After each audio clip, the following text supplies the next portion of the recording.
lu bees tàkk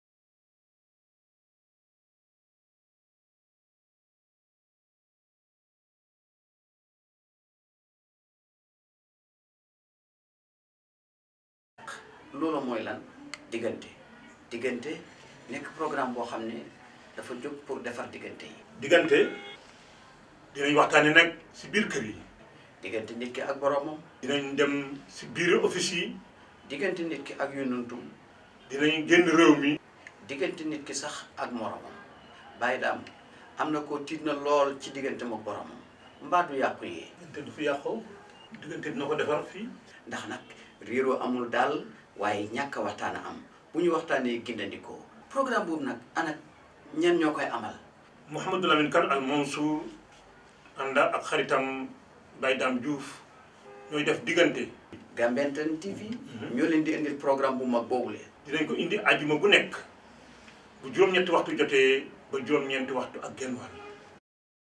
No law that is 100% excellent or perfect.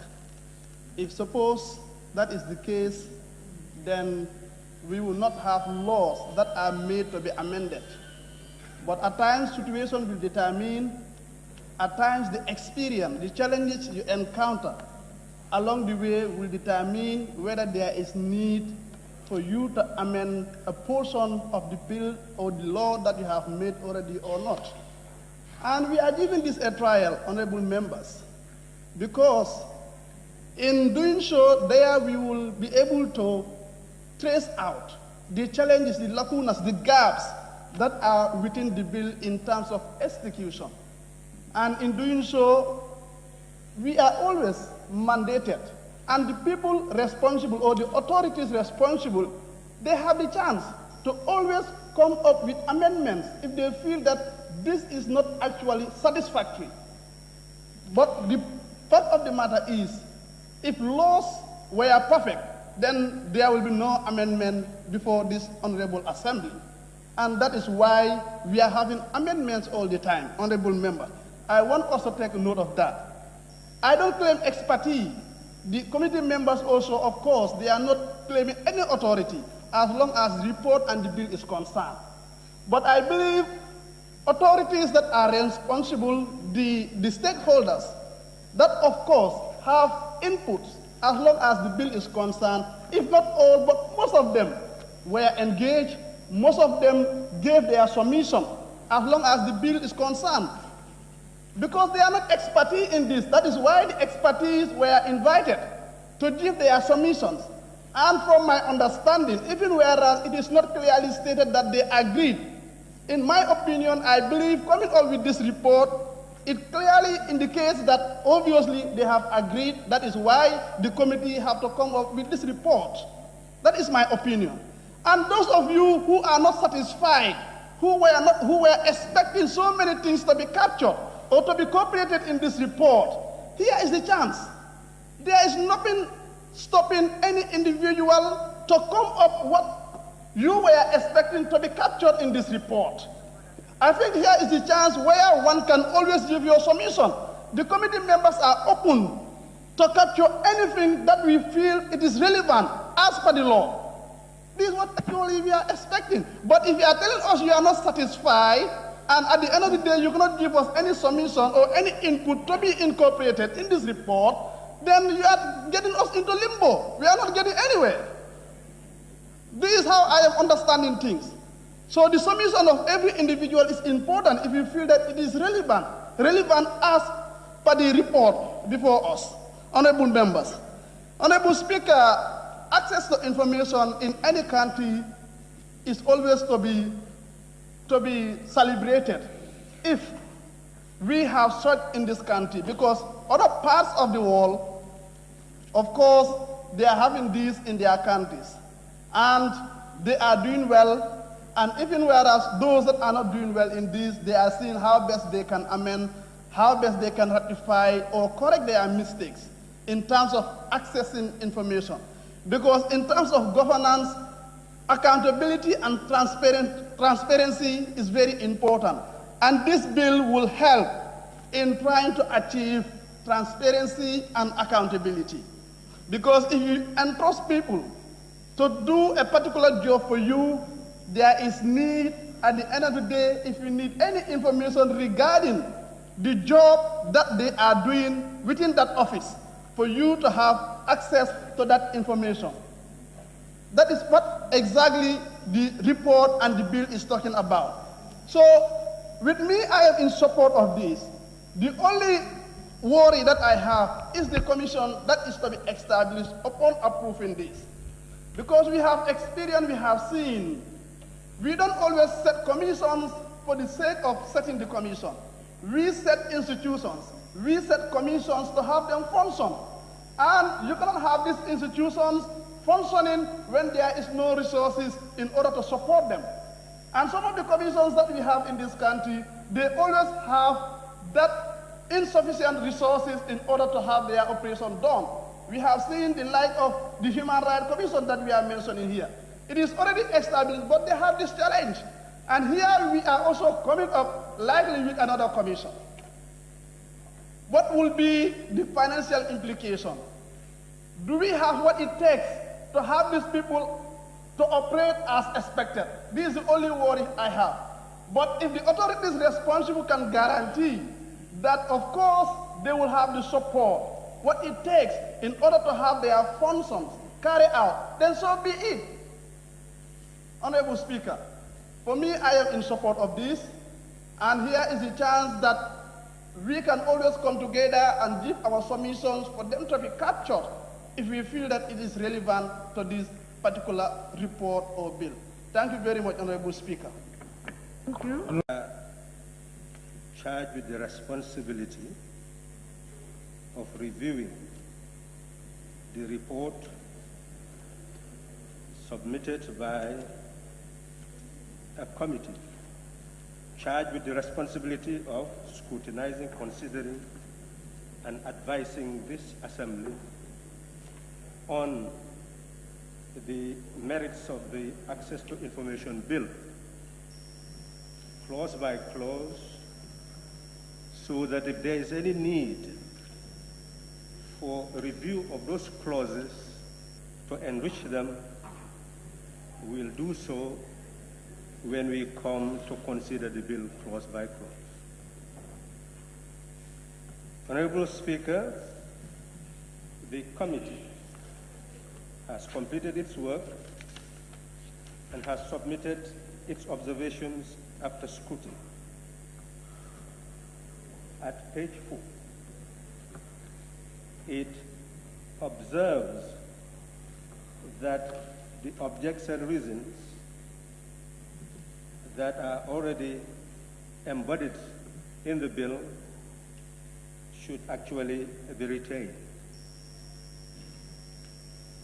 That is the essence. Section 101, subsection 2, requires a bill to have explanatory memorandum indicating policy, effects that it intends to address, and any issue that may advance the sector that it is supposed to guide.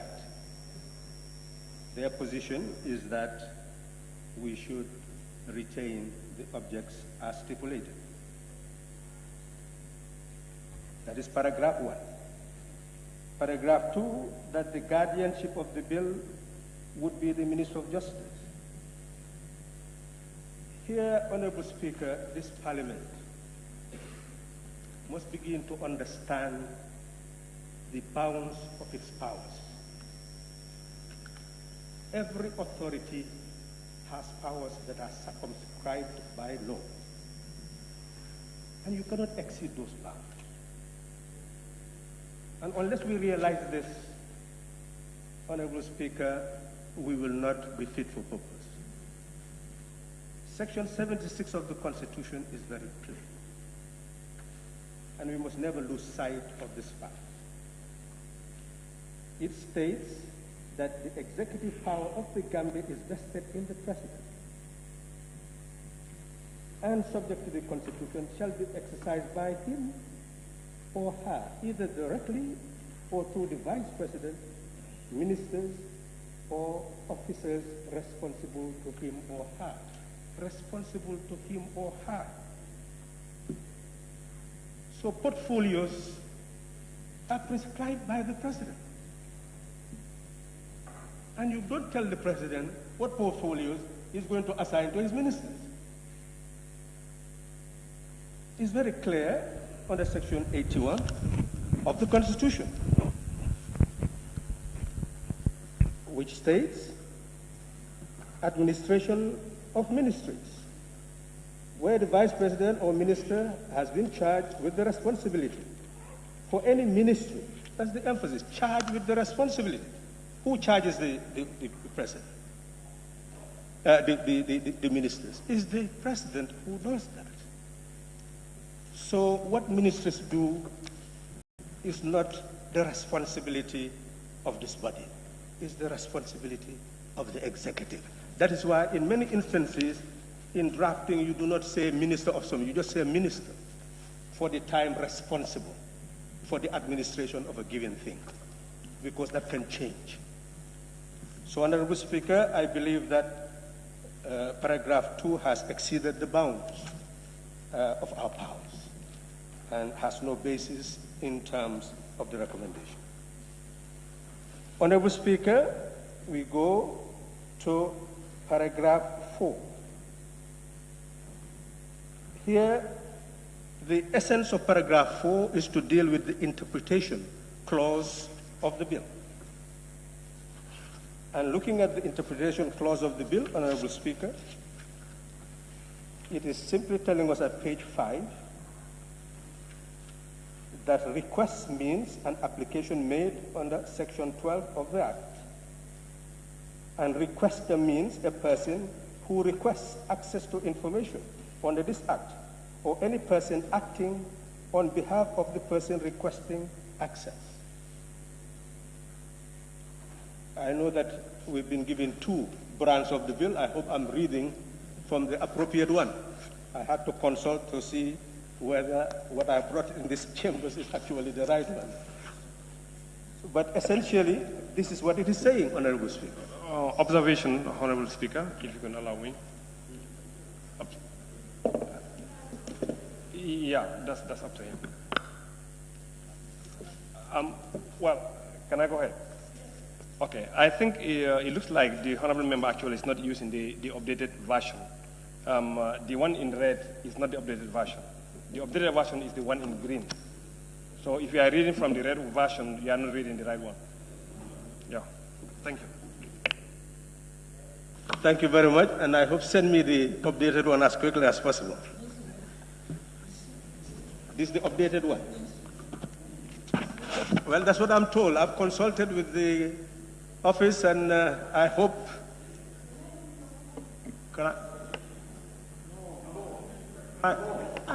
Can we have the records correct? Just a second.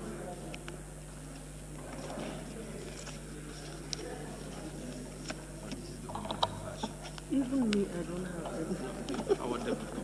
This is the updated version. This is the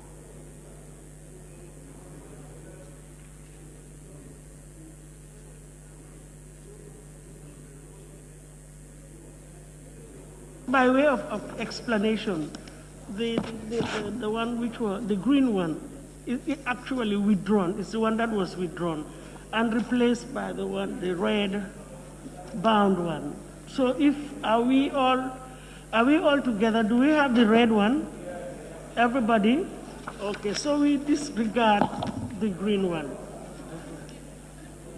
Thank you. Thank you. Thank you, Honorable Speaker. Then I am reading from the right document. I don't want to mislead the House. That's why I had to raise it. And from what I have, Honorable Speaker, at page 5, is that the requester means a person who requests access to information under this Act, or any person acting on behalf of the person requesting access. And what I've seen in terms of the report, it is actually saying requester should mean institution, federation, and groups. And then in this bill, it says that requester means a person, group, or institution who requests. So that's why I could not see this element in what I have. And what is stated here essentially covers individuals and groups. So I cannot see the need. Well, we can be more detailed and talk about federation groups, but I believe that is sufficient, but it's not an issue, as I do not see any need to deal with that element, but we can deal with that clause by clause when we come to that level. Honorable Speaker, then paragraph 5. Paragraph 5 seeks to deal with the issue of attacks and subversion, etc. Clause 27.3a, which I examined, is actually talking about denial of request based on certain conditions. Honorable Speaker, it says that 27, yes, subclause 3, it is for the purpose of this section, subversive or hostile activities means an attack against the state by a foreign element. Our committee wants that to include attack against the state by a Gambian or foreign element. They would want us to add Gambian. But looking at the clause, it goes further than that. Subclause 3b says that acts of sabotage or terrorism aimed at the people in the state or a strategic asset of the state, whether inside or outside the state. So I'm not sure whether that does not cover also Gambians per se. And they needed to tell us specifically why the first element, they focused on the foreign element. I believe the drafters would be in a better position to indicate why it is so crafted. But it seems that Gambians is embodied in subparagraph B. Honorable Speaker, the paragraph 6 goes to deal with the extent of the exemption. Let us look at what section clause 38 says. Clause 38 says that the minister, 38 is extent of the exemptions. It says that the exemptions in this part are not exhaustive and may from time to time be expanded by the minister. Well, I'm sure when we go to clause by clause, some of this language is not by exhaustive. That seems more like literature than law. But essentially we can clean up that. And, the essence of saying no, remove it totally, and for any extension to come by way of an amendment to the bill would be somewhat not in line with what is standard way of implementing acts. Standard way of implementing acts is the Parent Act, and then you have regulations. And generally the regulations will take care of these elements of extension. But since Standing Order 6 to have an oversight over subsidiary legislation, so it is very important there. I would agree that we should extend that subject to confirmation by the National Assembly. That all regulations now, if we're empowering any minister, any powers now, as of now, we must always put in terms of bodies that are outside of the public service. Section 175, subsection 2 says that the members of the board of directors or the governing body of a public enterprise shall be appointed by the president after consultation with the Public Service Commission. And in that regard, they should be selected from amongst persons of integrity, competence, and maturity of judgment. So essentially, we can add anything else. We can add, there is one woman to, anything else can be added, but that cannot be waived. It is something that must be there. That power cannot be abrogated. But after emphasizing the power in the bill, we can add any other thing, that will ensure that we achieve the aim for which it is set. And the same thing, in fact, when you come to deal with the bill clause by clause, you will see some of the issues in terms of the chief executive.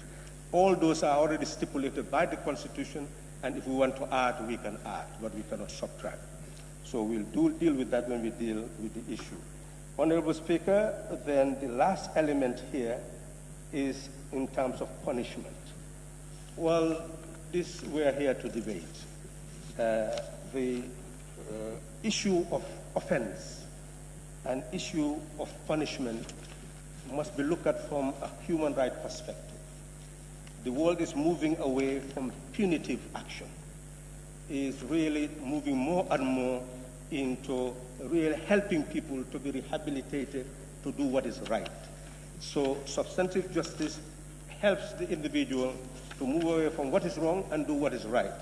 So do we become very punitive, so punitive that we lose the essence of justice? So our mind must really be restricted towards pushing people to do what is right and then not the punitive dimension. I believe that's a debate among us.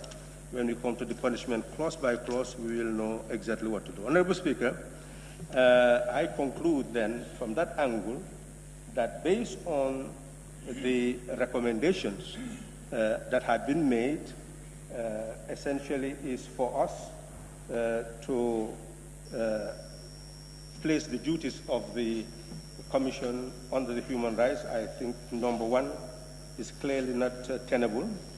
And the two, the staff, well, if we look at clause by clause, we'll see how we will ensure. It's our duty now to ensure that it is staffed with people that have competence and that will be able to serve the purpose for which they are appointed. And in terms of the last recommendation that we should move with the amendment and pass it, well, we'll move clause by clause, Honorable Speaker, and we will definitely clean it up and try to do our best to ensure that what we have will be in line with international standards. But then some members have observed, Honorable Speaker, that consultation has been done. If the committee comes back to us and says they have done sufficient consultation regarding the clauses, clause by clause with all institutions, and they are satisfied with essentially all the other elements that they have not covered with the report, then we should be able to move on and consider the bill. But if they, by virtue of what the members have said, can see that it is important to call institutions that are primarily interested and go through them for those institutions to identify the clauses that are still not agreeable to them, and they want to report that, then that will guide us when we come to review the clauses for ensuring that we delete anything. We are the lawmakers. Nobody makes the law here. We make the law. So what is essence is that at the end of the day, the product is what we want it to be. Thank you very much. However, in this modern democracy, of course, the issue of human rights has to be also be considered. I think that one is addressed as well. And secondly, issue of administrating a bill. And I think I'm in line with the member for Willie Westy that you cannot be a judge and a jury at the same time. So basically, it has to be under the purview of the Minister of Communication Information to administer that. And also, of course, we have some interaction members giving justification that the reason why they proposed the Human Rights Commission is that it's obtained in Ghana and others. But however, it's not a strong debate.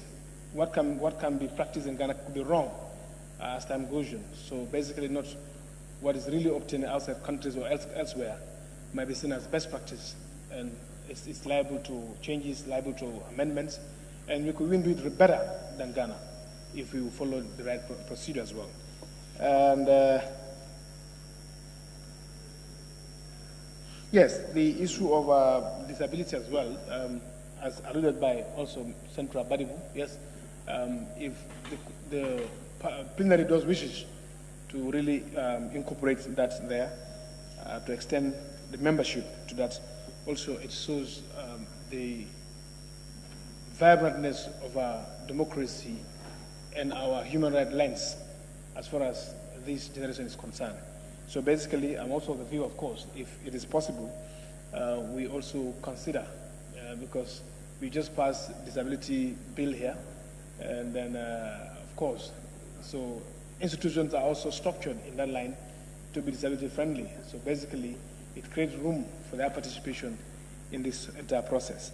So those are the few words I want to add, and also do hope that the recommendations are adhered by the mover and accept, so that we can expedite the process and see how best we could arrive at a conclusion. Thank you so much for indulgence.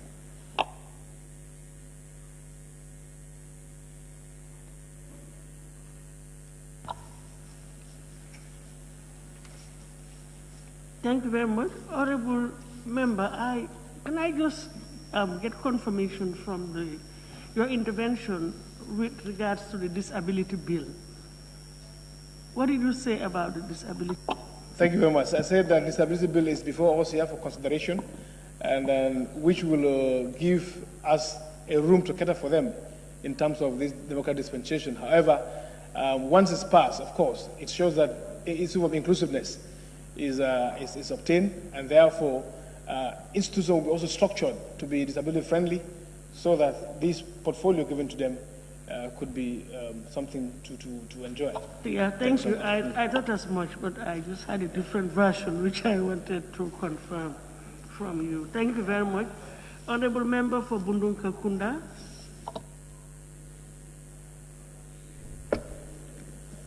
Thank you very much, Honorable Speaker, for giving me the floor.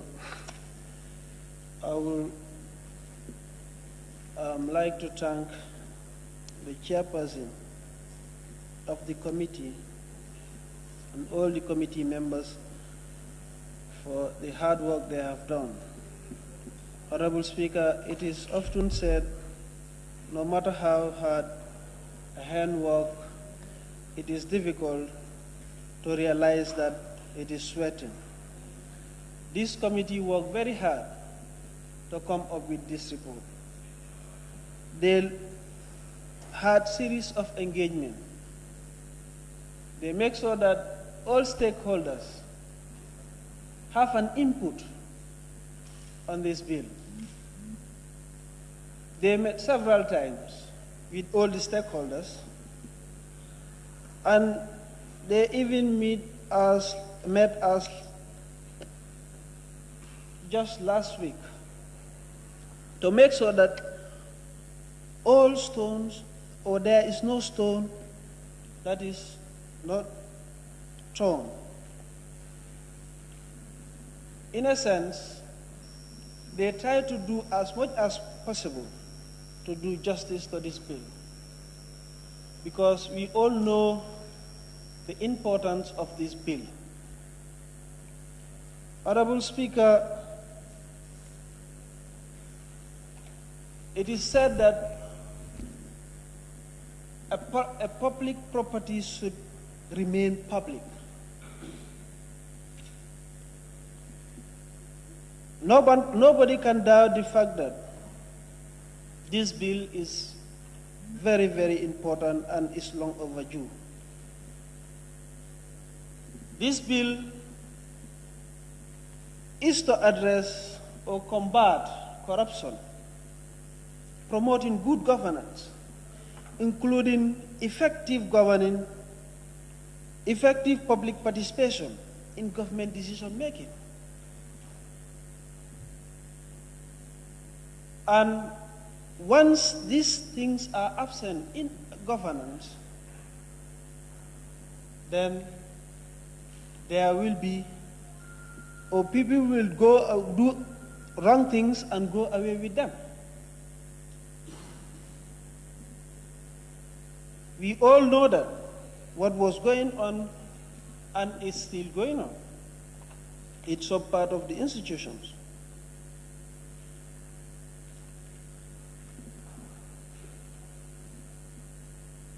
Some government or public offices,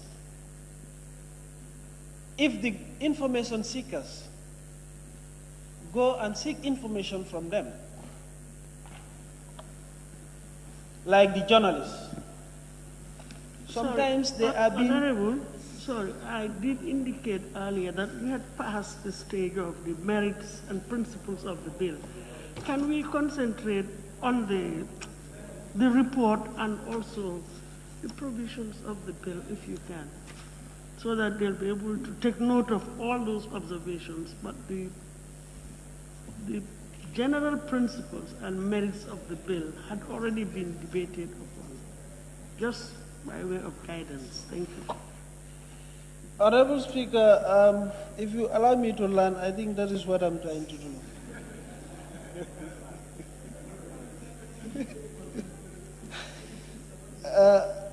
Because, Honorable Speaker, you see, all the recommendations given in this report were not just merely come out of blue, or not that the committee members just sit down and come up with these recommendations. These recommendations came as a result of interactions with all the stakeholders. The committee thought all the stakeholders that need to be engaged were engaged. And from those meetings, this is where these recommendations came from. And if we all go through it thoroughly, we will understand that whatever it is in this report, it is as a result.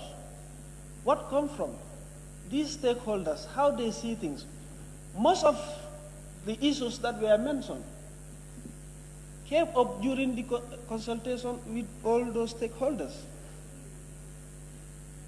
We have looked at all the sides of observation, ma'am. You see, the more reason why probably being a member of the committee, you could have allowed other honorable members to make their observations, and then you respond to the issues. But it appears, I may be wrong, it appears as if you are giving us the rationale. And these are issues that haven't been raised yet. So why don't we allow, I'll give another chance, let's allow non-members of the committee to make their interventions, and then I'll allow you. You'll have a second chance. Thank you. Observation. No, Honorable Cantor. I want to observe, ma'am. You have already made your... I want to observe him. Honorable, I will not allow his observation. Thank you very much. I will not allow his observation. Yes, please. I'll give you, let's allow other honorable members, and I'll give you a chance afterwards. Yes, thank you. Thank you very much. I'll note that you're on again. Bundu Kakunda. Thank you. Yes, Upper Full, it's not there. Larir Kunda Sabiji. Thank you.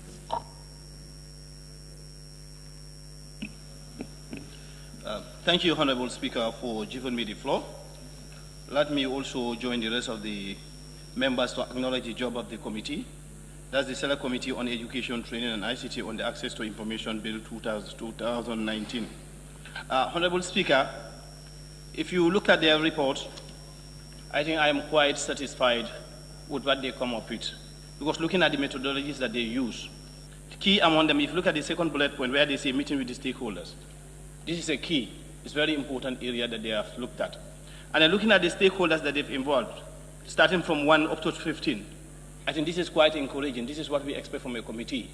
when a committee is to present a report, we want the expert analysis of that report. That guide us to make to take a decision. Honorable Speaker, if you, some members were just complaining of the stakeholders, the input of the stakeholders, that's what some people were talking about. I think it might be the committee have inculcate all their views and then come up with this report. Though it's quite it's not big report, as we may expect it, but with all that one also, I'm okay with it because there's no need to come with a bulky report when you think that you can just summarize it to a very, very easy one, simple one rather. Honorable Speaker, I have a few observations on the report. If you looked at the findings of the report, that's the committee findings or conclusions. If you go to 11, this is section 79, annual reports and audited financial statement to Honorable Minister and the National Assembly. But there are no time frame is quoted. We want to know, because if you look at the 1997 Constitution, the section 175, subsection 5, if you look at it, it gives you a time frame of 3 months at the end of any financial year, the reports will be submitted. But here, they are not giving us any time frame. So when we go to the committee level, I think these are some of the issues that we can look at and then come up with a time frame when this report is to be submitted. The rest of the observations have already been done, and then when we get to the floor of the Parliament, I think we will add what is necessary and also, remove what is not necessary. On that note, Honorable Speaker, I also like to join my colleagues to give my support to this bill because this is a key, this is very, very important that we are all waiting for. Thank you. Thank you. Wuli East. Thank you very much, Honorable Speaker. Just want to also give my support to the report with only very few observations on the recommendations. Like recommendation 1, as it has already been said, an independent body cannot go and be under another institution. I think we should discourage that.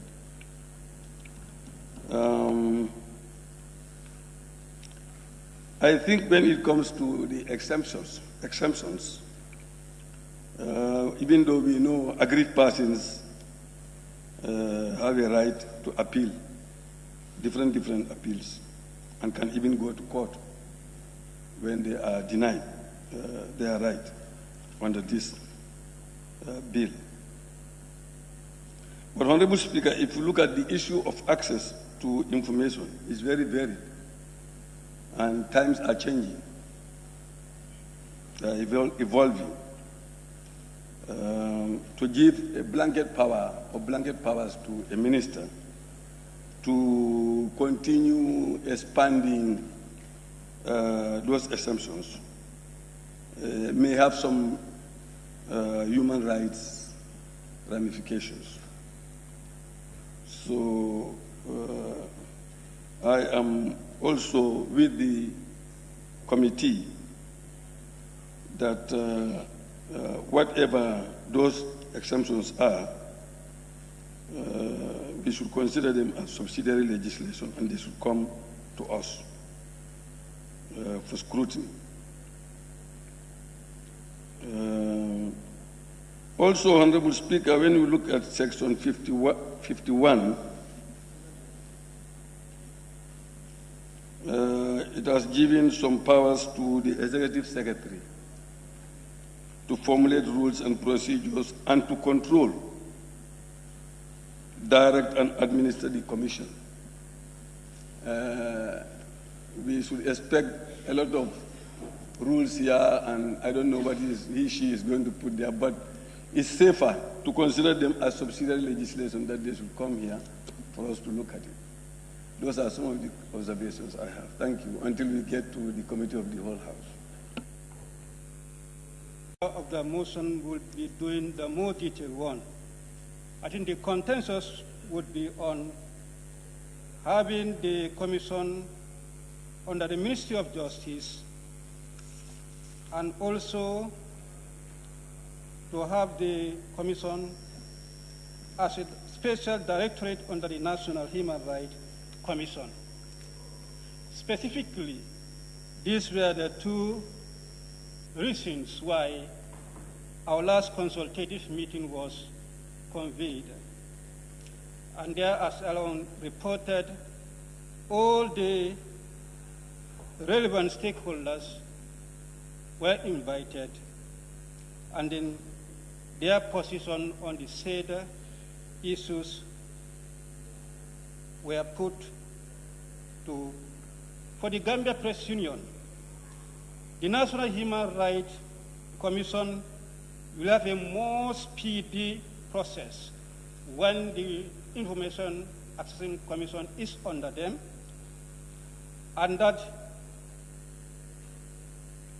it should base the reason data should be the National Human Rights Commission is well structured to handle it, not on the basis of the cost that may be incurred, and that it can be a specific unit or directorate under the National Human Rights Commission, perhaps for a period. That was the position of the National Human Rights Commission, but they welcomed the idea. And for the Ministry of Information, access to information is seen as human right in itself, and that if we are to have the Information Access Commission under human right, to them it's important to do it once and for all, but not just for a period, but they have no objection. And for the Human Rights Commission itself, the mandate of the Information Commission is similar to human rights in the aspect of information accessing. That's one point. And to them, by default, Human Rights Commission will play an important role in access to information. And therefore, they also concur that it can be a department or a unit or directorate under National Human Rights Commission. That's the position of the National Human Rights Commission.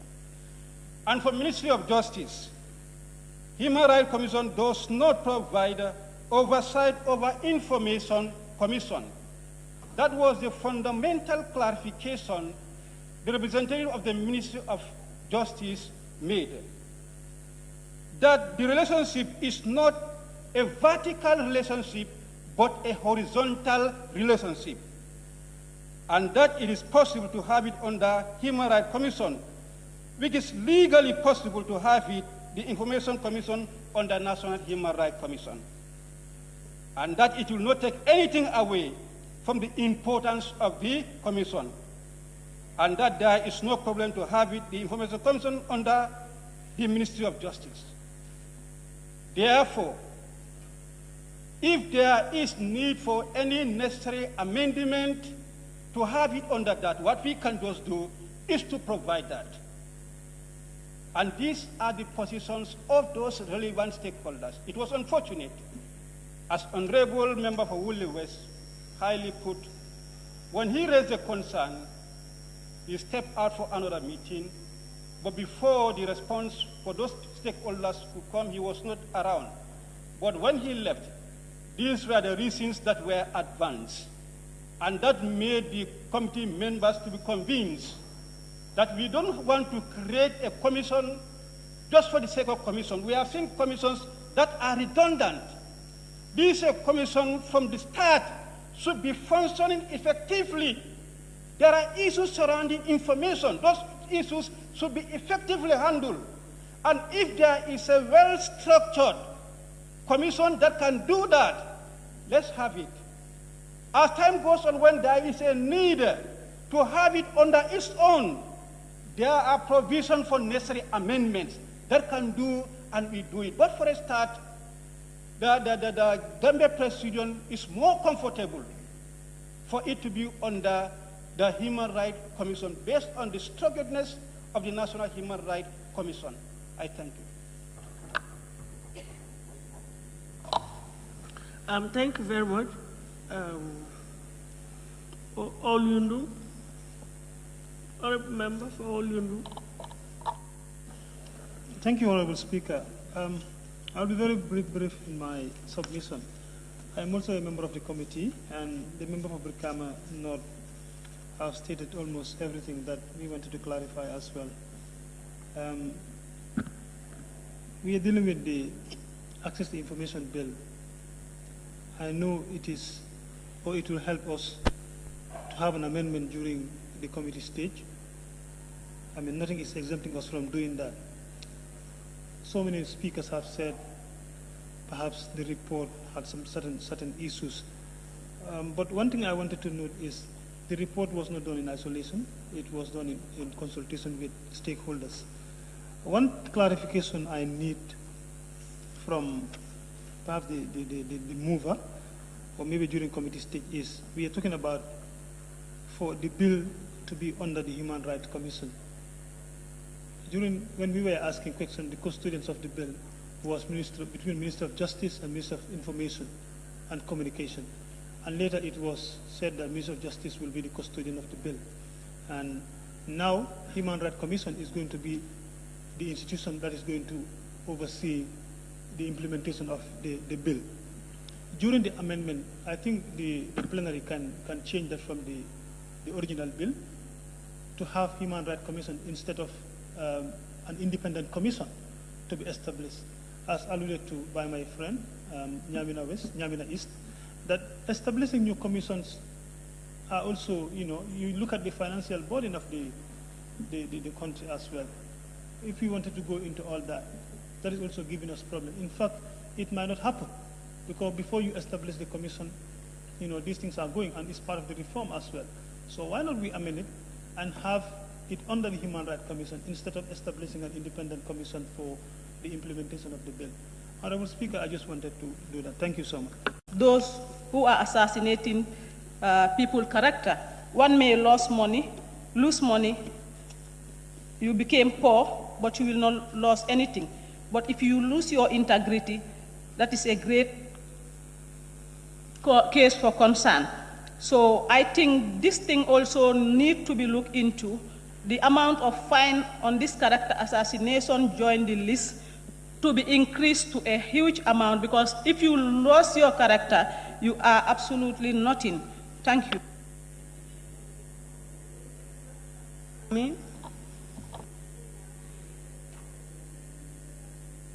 Thank you very much, Madam Speaker, for giving me the floor. Madam Speaker, I'm also part of the committee. Honorable members, this committee, they have done a very, very good job.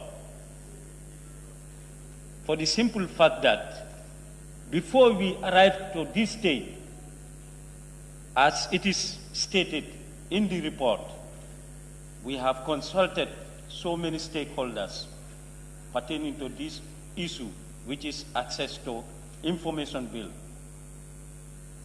Anything that you see there, it is not our own input.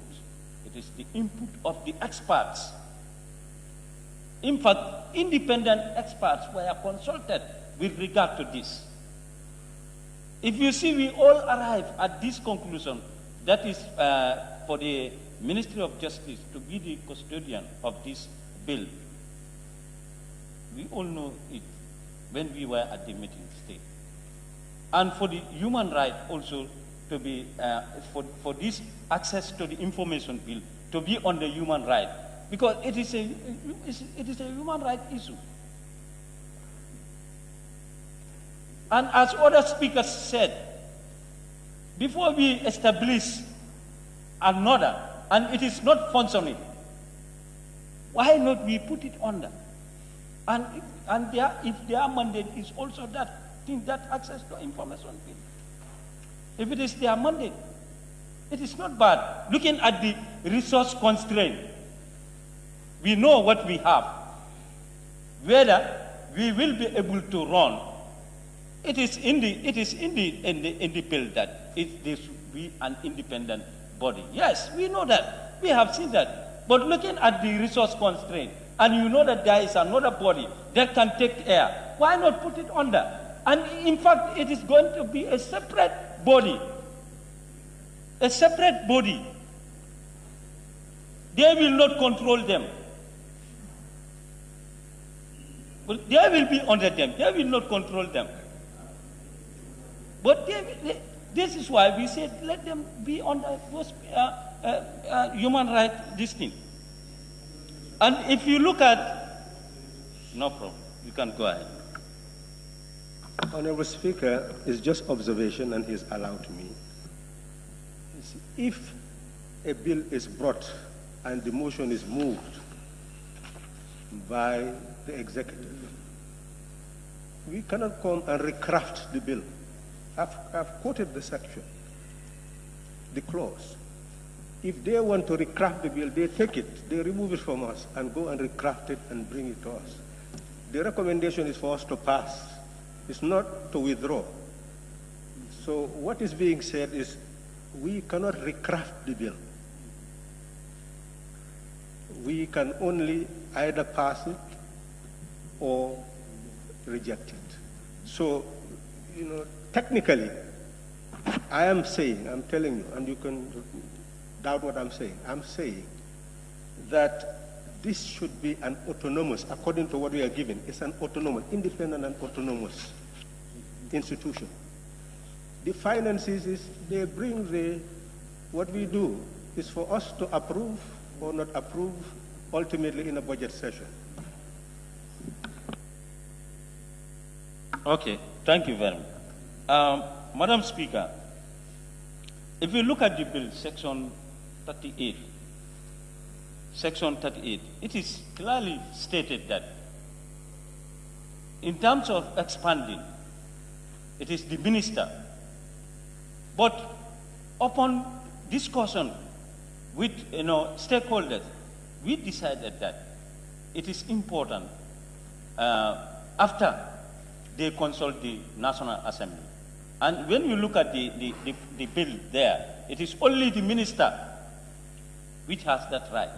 So, and if you look at the new draft that is not yet discussed, it is given after the appointment, it is after taken to the National Assembly for them to do the confirmation. So I think this one also is in line. It is in line. We are not giving power to the ministers.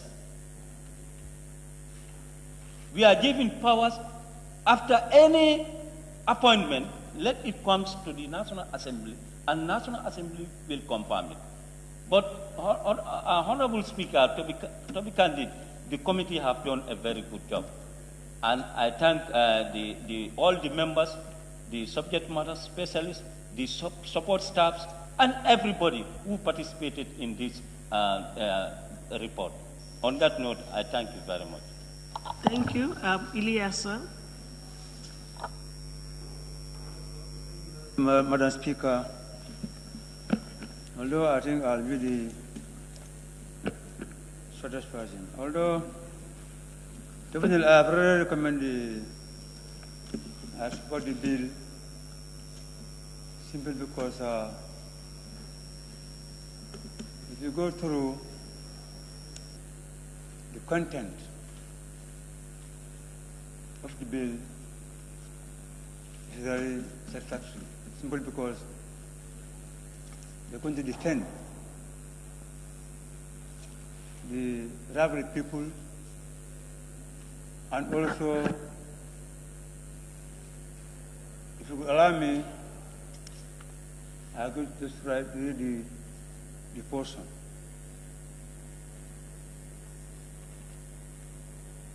The bill also will provide necessary exception to the right to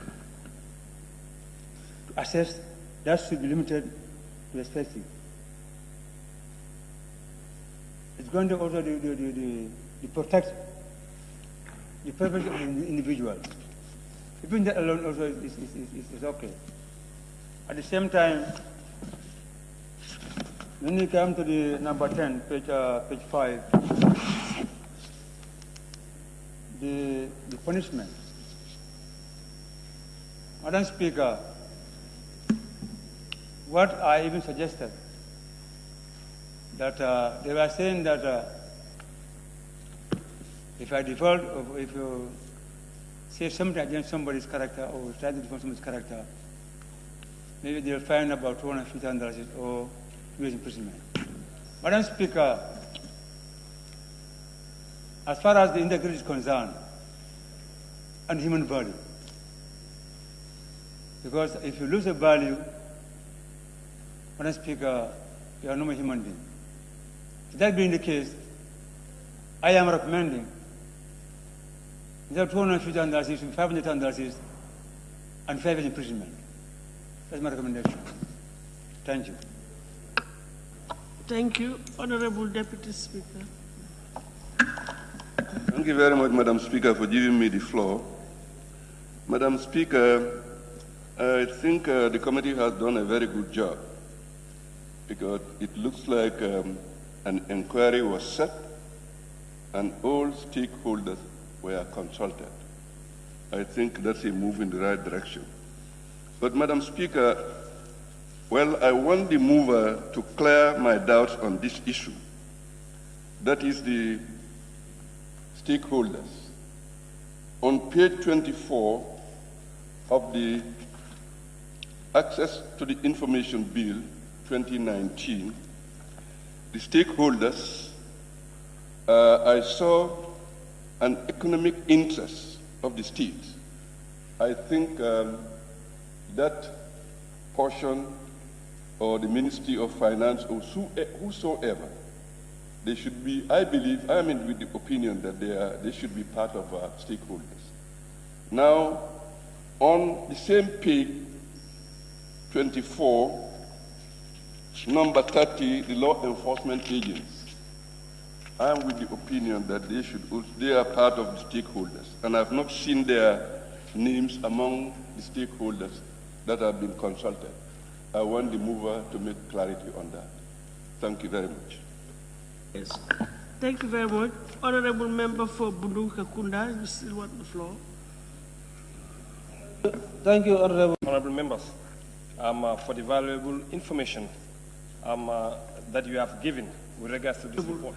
I just want to point out that we're dealing with the report. We will still have an opportunity to consider the bill clause by clause, part by part, when we get to the consideration stage. Thank you. Members, for the valuable information you've given with regards to this report that's laid before you today. I would attempt to respond individually, but sometimes where things actually are cross-cutting issues, I'll just give one answer. And I also want to thank the Honorable Member for Birkama North. I owe you lunch for really clarifying certain issues. Now, the first one I would like to talk about is the consultations. And I want to be really very clear here. We've made in our opinion, in our belief, we made very strong consultations. I remember this bill is sponsored by GPU, and they were really represented all along. The Secretary General was there, the information officer was also there, and in fact, on the first day we did the consultation, a lot of media houses were also present. During that consultation process, we went through the bill page by page, and in fact asked for their comments or their concerns. So this report we are giving you today only captures their concerns. What they agree with, we put aside, because we were trying to be innovative, not to bore you with too much information. So anything that you've not seen here, they've actually agreed on the bill. We were just trying to be innovative and also just to save us time and paper, not to include like page by page or clause by clause. So their concerns is really what we have captured. Anything else, they've agreed with, and they are here.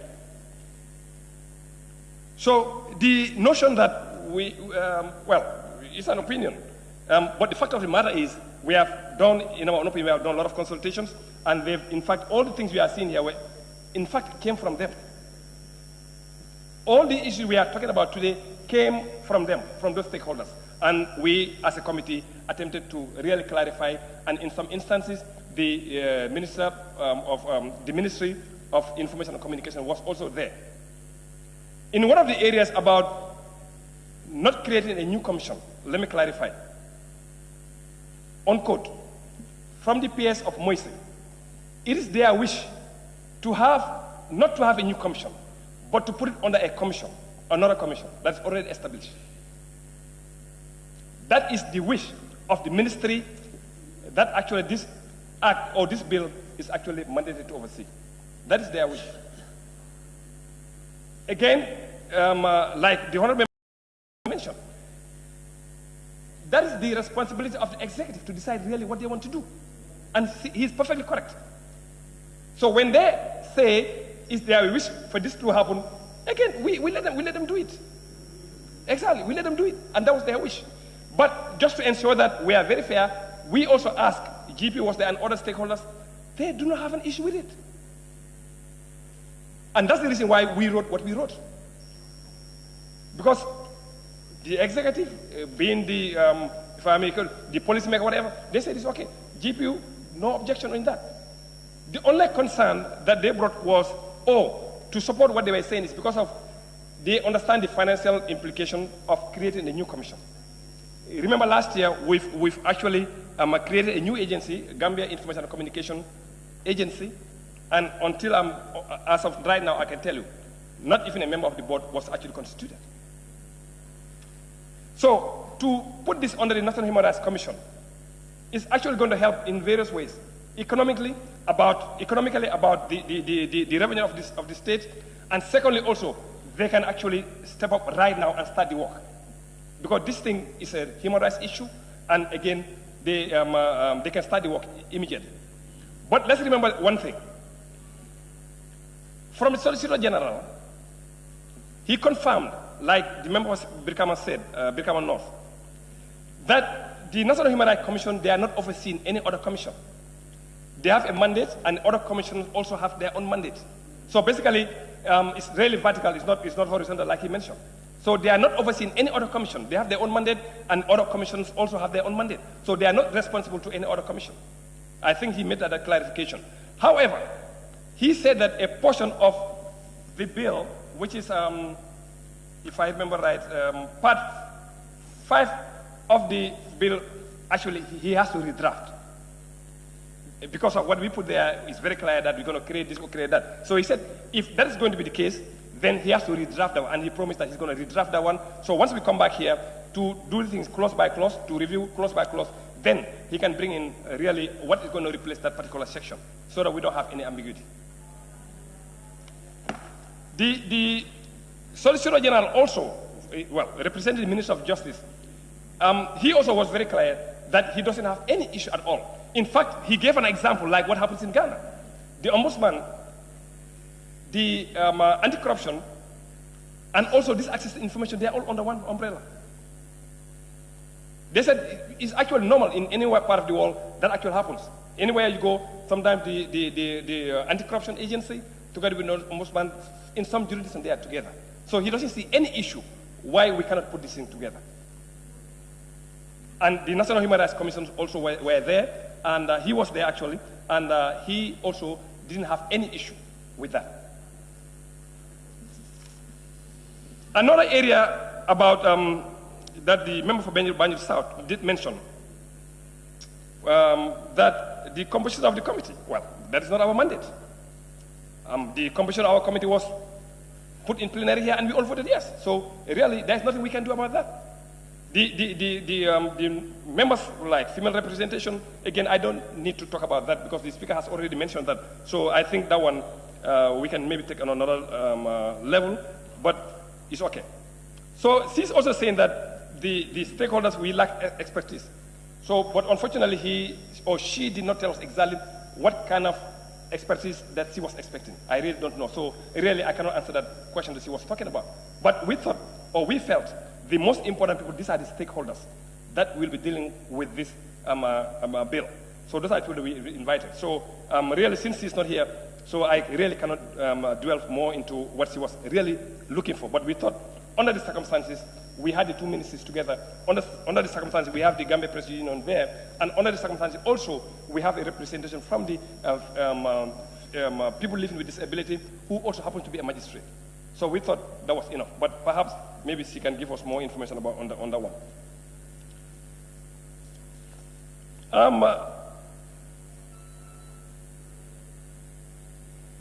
Also, she did mention also that we should have consulted with institutions, not individuals. So I'm a bit surprised here, because who are institutions? Institutions are made of individuals. So if we invite Gambia Press Union and they send in the Secretary General and the media officer, well, I think that's enough. So I really don't know really what she's talking about, so I'll just move on to another one. Now, in terms of the member for Central Badibu, and I think this is also echoed by a lot of other members about the fine.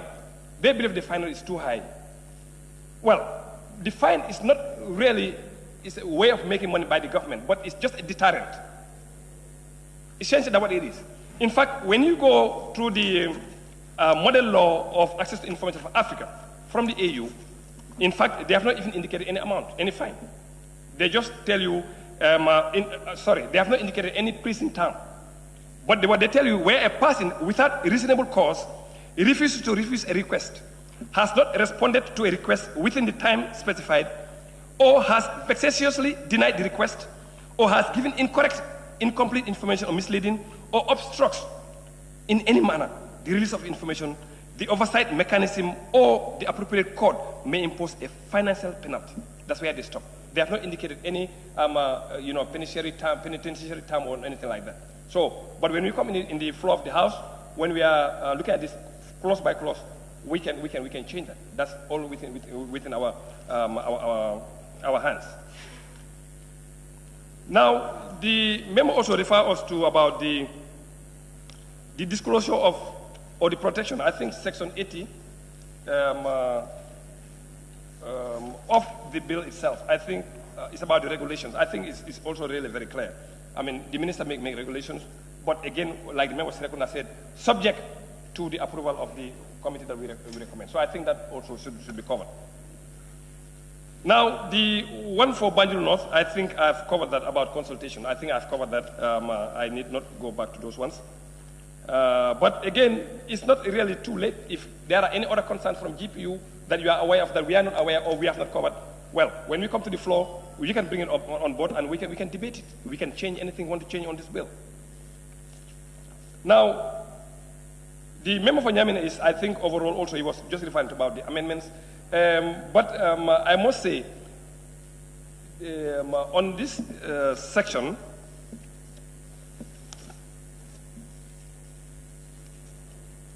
really what we are saying here on Section 80, it's the regulation. What we are saying here is like if you give the ministers a blanket exception, anyone can come up anytime and give an exception.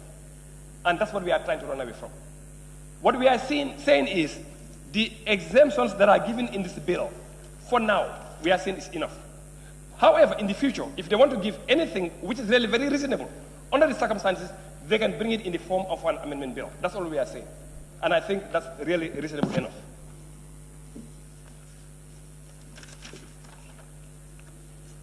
I think the member for Serekunda, I think I've covered most of the issues he raised. But except one area, which in fact it was mentioned by another member. The recommendation, I think that's going to be on page 4.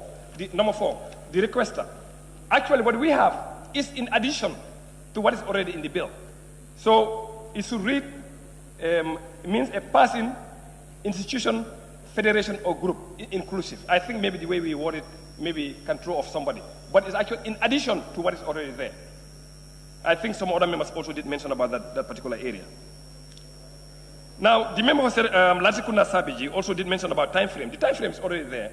You'll be given a time frame on which you should actually submit those reports. And if you not, then there are some penalties that we can actually debate here. But I think generally it's about 21 days that they actually have to give those requests.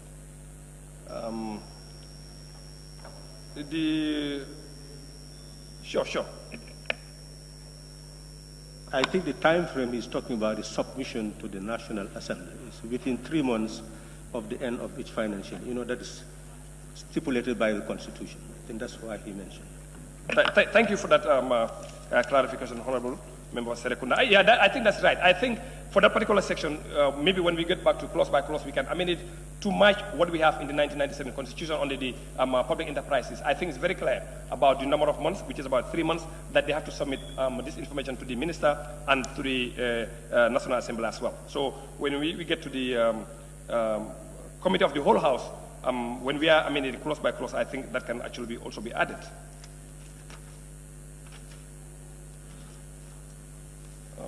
Let's see. I think the Deputy Speaker did mention about, yes, the Deputy Speaker did mention about the other stakeholders, which was law enforcement and the Minister for Finance.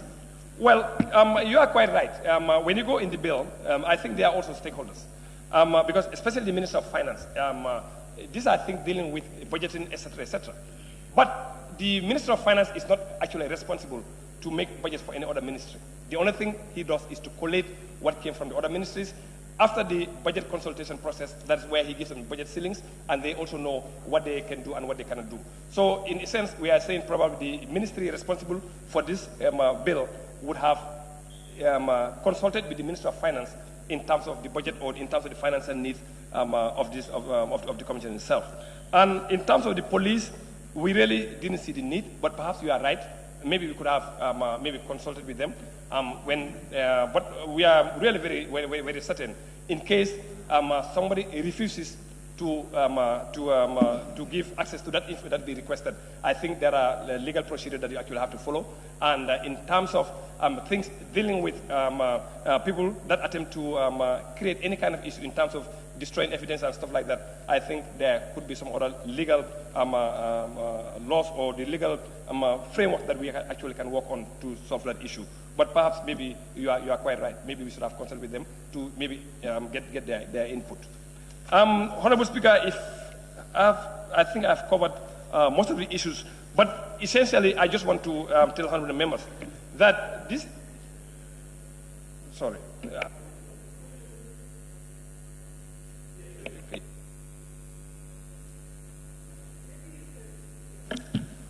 Honorable member, let me help the member. If you go on page 4,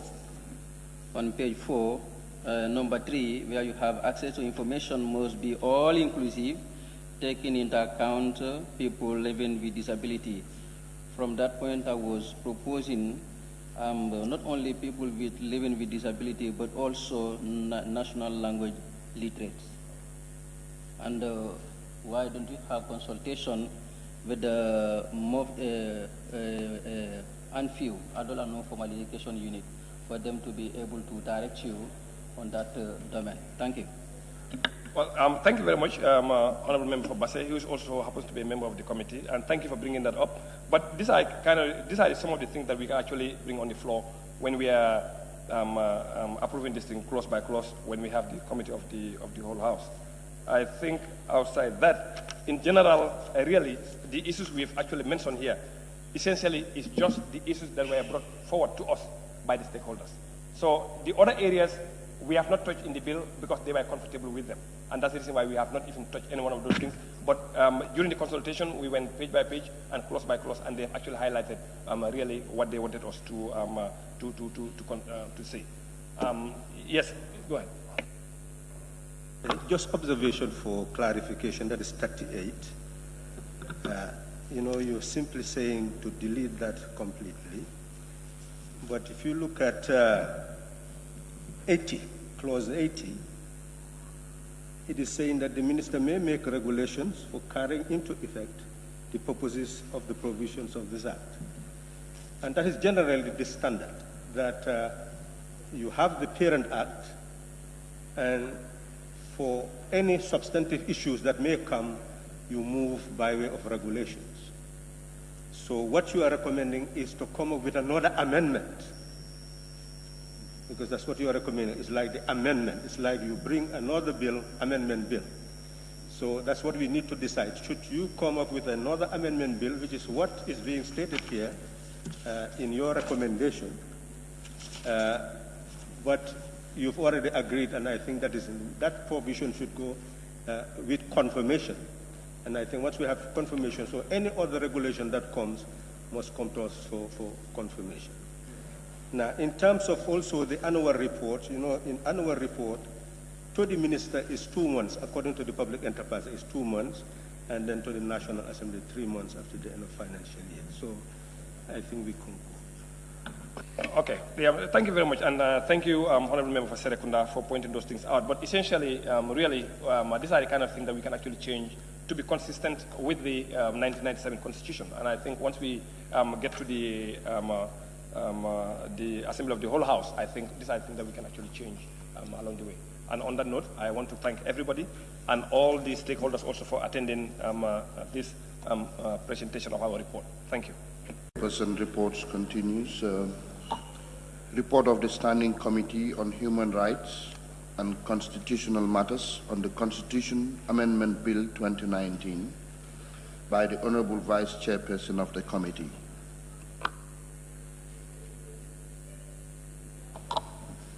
Again, honorable members will recall that the motion for the second reading of the bill entitled the Constitution Amendment Bill 2019 was moved by the Honorable Attorney General and Minister for Justice on Tuesday, the 3rd of December 2019.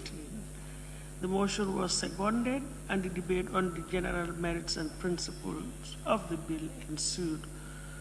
Thereafter, the bill was referred to the Assembly Business Committee for committal, and the committee committed the said bill to the Standing Committee on Human Rights and Constitutional Matters for scrutiny and to report back to the plenary.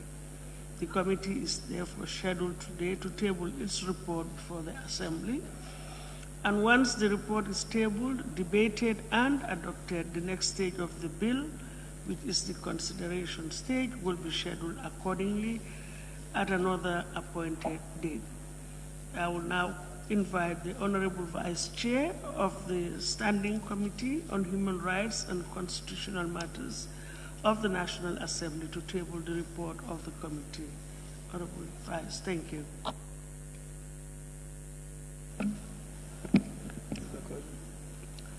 Thank you very much, Honorable Speaker, for allowing me to present this report.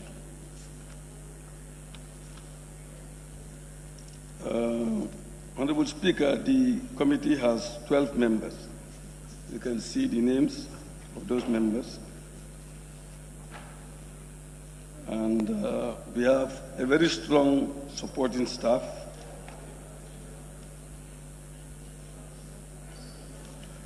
And some witnesses. Honorable Speaker, the Constitutional Amendment Bill 2019 has been referred to the Human Rights and Constitutional Matters Committee for scrutiny and consideration. The committee convened on several occasions to discuss on the bill and subsequently invited the Ministry of Justice to clarify some issues, observations, and concerns. During those sessions, honorable members made reference to the 1997 Constitution, the draft Constitution, and other constitutions from Commonwealth countries such as Kenya and Zimbabwe. The amendment intends to replace Section 139, subsection 4 of the 1997 Constitution with a new provision. Our observations are: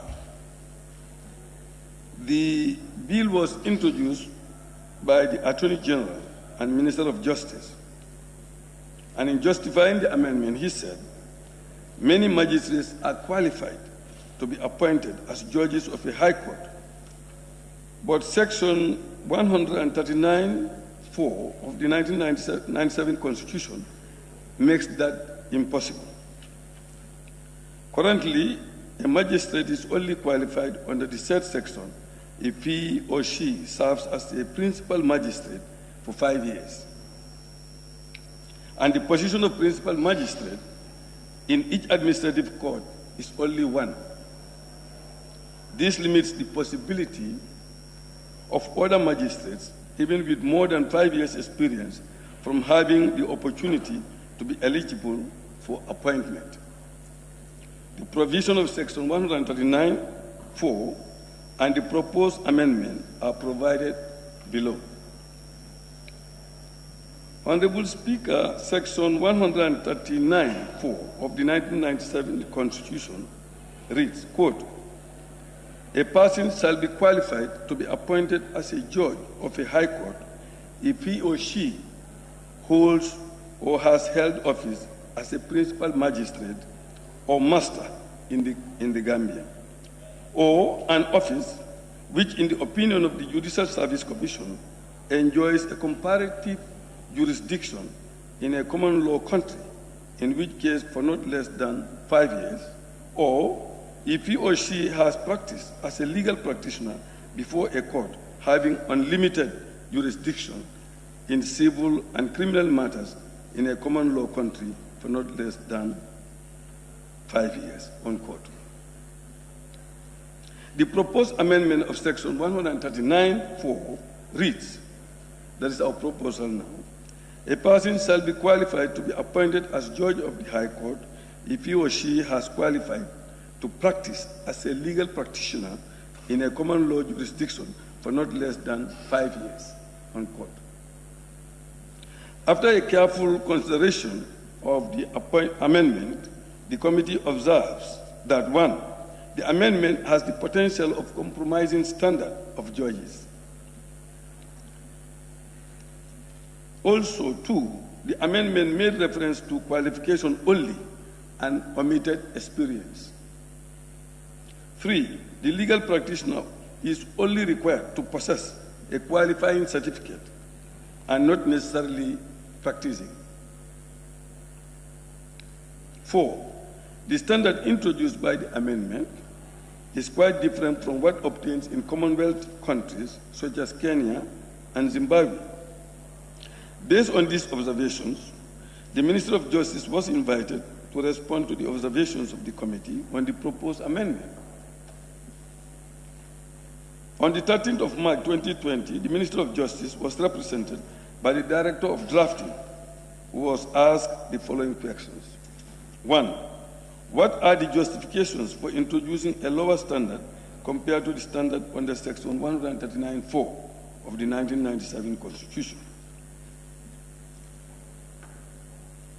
2, why is experience in legal practice omitted in the amendment? In Kenya, 10 years legal experience is required. That is Section 166(2) and 5. And in Zimbabwe, 7 years is required, as in Section 179. 3, from which jurisdiction is this constitutional amendment derived? 4, does the necessity of promoting magistrates to judges justify the lowering of standards? And 5, whether the 5 years requirement for both magistrates and legal practitioners is sufficient. The draft constitution of the Gambia and Zimbabwe's constitution demand at least 7 years experience, while in Kenya it is 10 years experience. Now, the response we got from the Director of Drafting at the Ministry of Justice is that the objective of the Constitutional Amendment Bill is to enable the easy appointment of magistrates to judges. He confirmed that the exclusion of experience in legal practice must have been an oversight, and that was not their intention. Thus, the committee advised the ministry to redraft the amendment in such a way that experience in legal practice will be an additional requirement. Now, our recommendation and conclusion, Honorable Speaker, after a thorough consideration of the Constitutional Amendment Bill 2019, the committee recommends that the proposed amendment should be revised and redrafted in a manner that experience in legal practice would be part of the requirement for the appointment of magistrates or legal practitioners to judges. Thus, the committee recommends this draft. Quote, A person shall be qualified to be appointed as a judge of a high court if he or she holds or has held office as a magistrate for not less than 5 years, or if he or she has practiced as a legal practitioner before a court having unlimited jurisdiction in civil and criminal matters in a common law country for not less than 5 years, unquote. Honorable Speaker, this is our recommendation, and we'll be thanking the committee, all the members of the committee, for the period they have spent on this work. We are also thanking our secretaries, our legal staff, for working on this document for a very long time. We've sat over it many times before we come to this conclusion. And I thank the Speaker as well. She has always been with us during this process. I thank you for the time. Thank you. Thank you. Madam Speaker, I think these reports, recommendations are laudable, and they are very thoughtful. Every amendment, such as the one in question now, fundamentally should aim at improving and bettering what is there, and not detracting from the quality. It should improve the quality and not to detract from quality. Because of the need to have judges should not have motivated the drafters of this bill to reduce or to detract from the quality that is necessary for us to have judges for our High Court. And I agree with the recommendations of the committee, and I think they have made our task easy. I don't see much to be said about this report because I think they have said everything in a conclusive way. Thank you very much, Madam Speaker. Fonyi Councillor. Honorable Speaker, I will choose not to say anything because I'll be repeating exactly what the Honorable Member for Willie West said. And in that vein, maybe what I will have to say is let me commend the committee for a job well done. Honorable Speaker, the Assembly gave this responsibility to our Committee on Human Rights and Constitutional Matters to scrutinize, consider, and advise on the amendment bill. Section 139(4) states that a person shall be qualified to be appointed as a judge of the High Court if he or she holds or has held office as a principal magistrate or master in the Gambia, which means that if you do not hold such a position, which is an administrative position within the judicial service, requiring years before somebody retires and another person occupies, it means that the person can be there for 30 years, and as long as one has not held that position of principal magistrate or master, you will never be qualified to be appointed as a judge. Whilst the contrary is that if you enjoy in each case, that is a person, if he or she practices as a legal practitioner before a court, having unlimited jurisdiction in civil and criminal matters in a common law country for not less than 5 years, you will still be qualified to be a judge.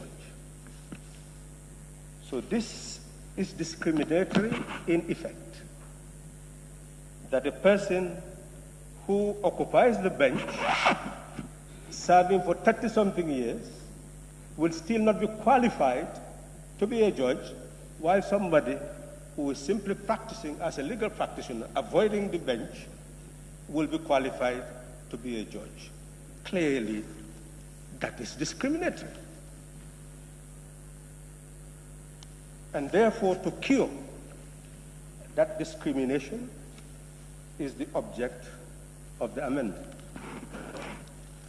And that amendment reads that a person shall be qualified to be appointed as a judge of the High Court if he or she has qualified to practice as a legal practitioner in a Commonwealth law jurisdiction for not less than 5 years. Here, the attempt is to cure a defect. And to cure the defect, one equalizes all those people who are qualified to practice. And our committee has looked at this and asked themselves the question, has that really cured the problem? It appears that it has cured the problem, but our committee says it creates another problem because it negates actual practice and simply dwells on qualification. And in order to address that, they did their work and came to the conclusion that yes, this defect could be cured without creating another defect which will lead to a judiciary without people with actual practice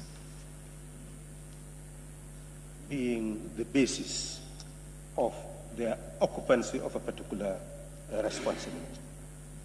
So, Honorable Speaker, the recommendation given by our committee is that a person shall be qualified to be appointed as a judge of the High Court if he or she holds or has held office as a magistrate for not less than 5 years, or if he or she has practiced as a legal practitioner before a court having unlimited jurisdiction in civil and criminal matters in a common law country for not less than 5 years. So in essence, it is integrating what was in the original provision of Section 139(4) that deals with practice and also cures this particular angle of ensuring that only principal magistrate and masters will be hired. Now, those who occupy the bench for 5 years would also be qualified. Honorable Speaker, there is absolutely no doubt that those two legs stand firm and no one can push that particular standing to be weak in any way. So in that sense, I strongly support what the committee is recommending, and I hope the mover will eventually tell us the opinion of the drafters regarding this draft. But clearly, if they do accept, we would have cured the defect they would have created by accepting their own draft, and we would have moved forward in terms of progressive legislation. Thank you. For lending their support to the report. I think the question as to whether the drafters accept or would accept. From our discussion, they've accepted our proposal, and they said they are going to redraft it in that way. So I don't think there is any difference between us and them. But should they come back to give something else, we are still here. We can always look at it. And the majority leader said we should thank, yes, we thank the staff very well. Like I said, they have done a lot of work.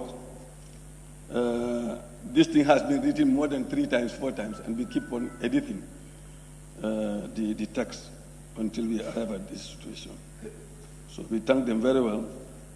for all the effort that they have done. A lot of research has gone into it.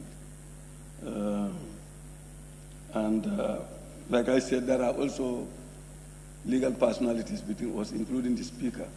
So a lot of discussions around this text have taken place. Assembly do adopt the report of the Standing Committee on Human Rights and Constitutional Matters of the National Assembly on the Constitution Amendment Bill 2019. Those in favor, please say aye. Those not in favor, please say no. So the ayes have it. Thank you. Now the next stage of the bill is scheduled as per the agenda for the session, and that is the consideration stage. So Clerk, can we now proceed with the next report? Thank you. Thank you. Laying papers and reports. Report of the Standing Committee on Human Rights and Constitutional Matters on the Mutual Legal Assistance in Criminal Matters Bill 2019 by the Honorable Vice Chairperson of the Committee.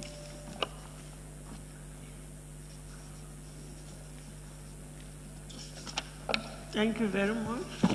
As usual, honorable members, we will record that the motion for the second reading of the bill entitled Mutual Legal Assistance in Criminal Matters Bill 2019 was moved by the Honorable Attorney General and Minister for Justice on Thursday, the 5th of December 2019. The motion was seconded and the debate on the general merits and principles ensued. Thereafter, the bill was referred to the Assembly Business Committee for committal, and the committee committed the said bill to the Standing Committee on Human Rights and Constitutional Matters for scrutiny and report. The committee is today scheduled to table its report before the Assembly. Now, once the report is tabled, debated, and adopted, the next stage of the bill, which is the consideration stage, will be scheduled accordingly at another appointed date. I will now therefore invite the Honorable Vice Chair of the Standing Committee on Human Rights and Constitutional Matters of the National Assembly to table the report of the committee. Honorable Vice, thank you. Thank you very much, Honorable Speaker. This is another document which has come to us, but because of the work that it involves, we had to come back to the plenary for adjustment so that we'll be able to do justice to the assignment.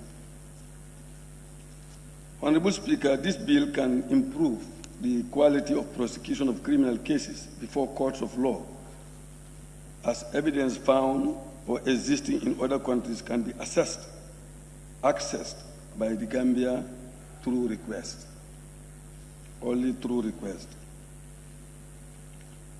Also, the bill can complement the work and function of the Ministry of Justice and the Gambia Police Force for effective search, investigation, and retrieving of evidence in other countries.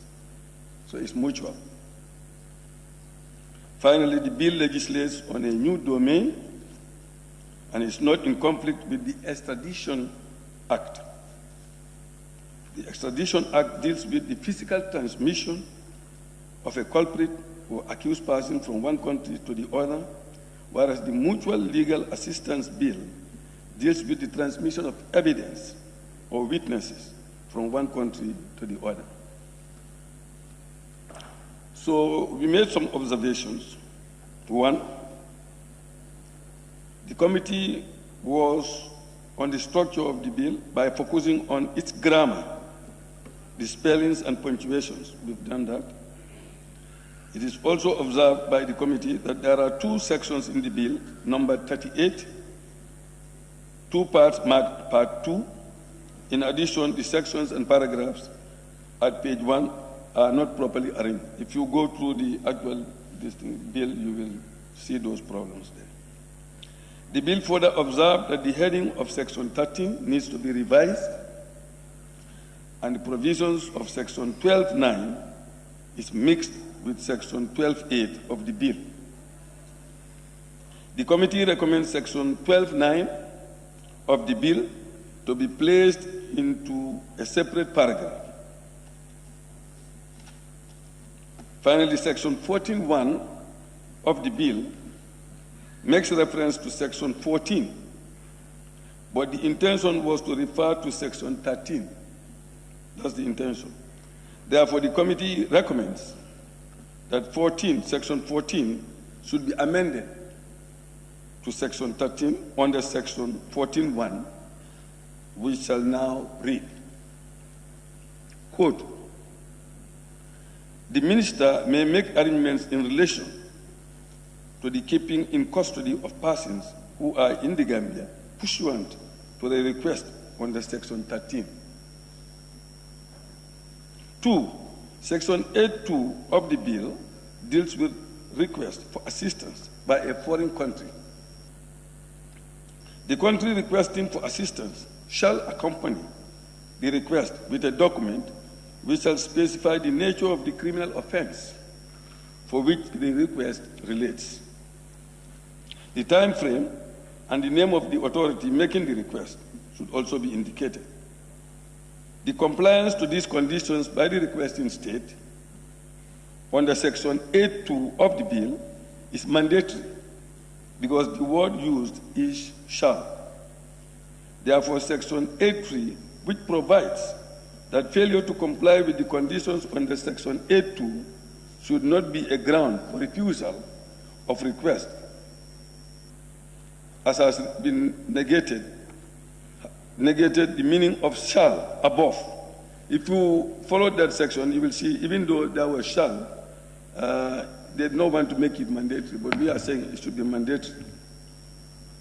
It is recommended that Section 8.3 be deleted instead and revised.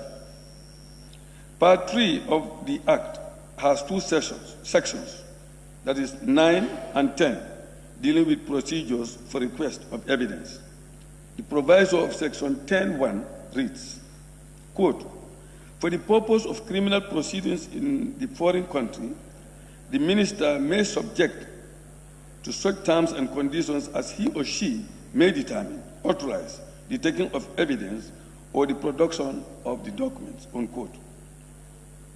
The committee observed that the conditions that govern the grant of request are specified under Section 8.2. Therefore, such conditions cannot be subjected to the discretion of the minister. The committee recommends that the clause, as he or she may determine, be substituted with as specified in the Act. Instead of leaving the discretion to the minister, we go by the Act. 4. Moreover, it was observed that Section 12.4 is similar to Section 12.2. Section 12.5 is similar to Section 12.3. Section 13.2 is similar to Section 13.1. And Section 23.2 is also similar to Section 23.1. The Ministry of Justice was invited to dilate on these sections. The Solicitor General told the committee that the sections have some differences. They are similar, but they have differences. And combining them may cause some inconveniences. The committee agreed with the justifications advanced by the Solicitor General, that instead of putting all of them together, they should be put separately by themselves. They should stand on their own. The committee further observed that the Minister for Justice can authorize a police officer under Section 12.1 of the bill to apply for a search warrant. Thus, it should be mandatory for such officer to act. In that regard, the committee recommends that the word may in the proviso of Section 12.2 be substituted with the word shall. The section will now read, quote, the police officer shall lay before a magistrate. We use the word now shall. Part 8 of the bill starts from Section 35 to 38. One major concern has been observed under Section 38. This section gives the minister absolute power to make subsidiary legislation. The committee recommends Section 38 to be drafted in a way that will give effect to Standing Order 80, Revised Edition 2019. The intention of the Standing Order is to give the Parliament control over subsidiary legislations. In that regard, Section 38 of the bill should be drafted as follows. Section 38. 1. The minister may make regulations prescribing matters. A. Required or permitted by this Act to be prescribed. Or B. Necessary or convenient to be prescribed for carrying out or giving effect to this bill. 2. The regulations made under subsection 1 shall A. Be laid before the National Assembly, accompanied by an explanatory memorandum setting out in detail the policy and principles of the subsidiary legislation, the defects for which it is intended to remedy, and the necessity for its introduction. B. Be published in the Gazette at least 14 days before it is laid. 6. Finally, it was observed by the committee that the minister responsible for the administration of this Act is the Minister for Justice. This is provided for under Section 2 of the bill, which reads, Minister means the Attorney General and Minister of Justice.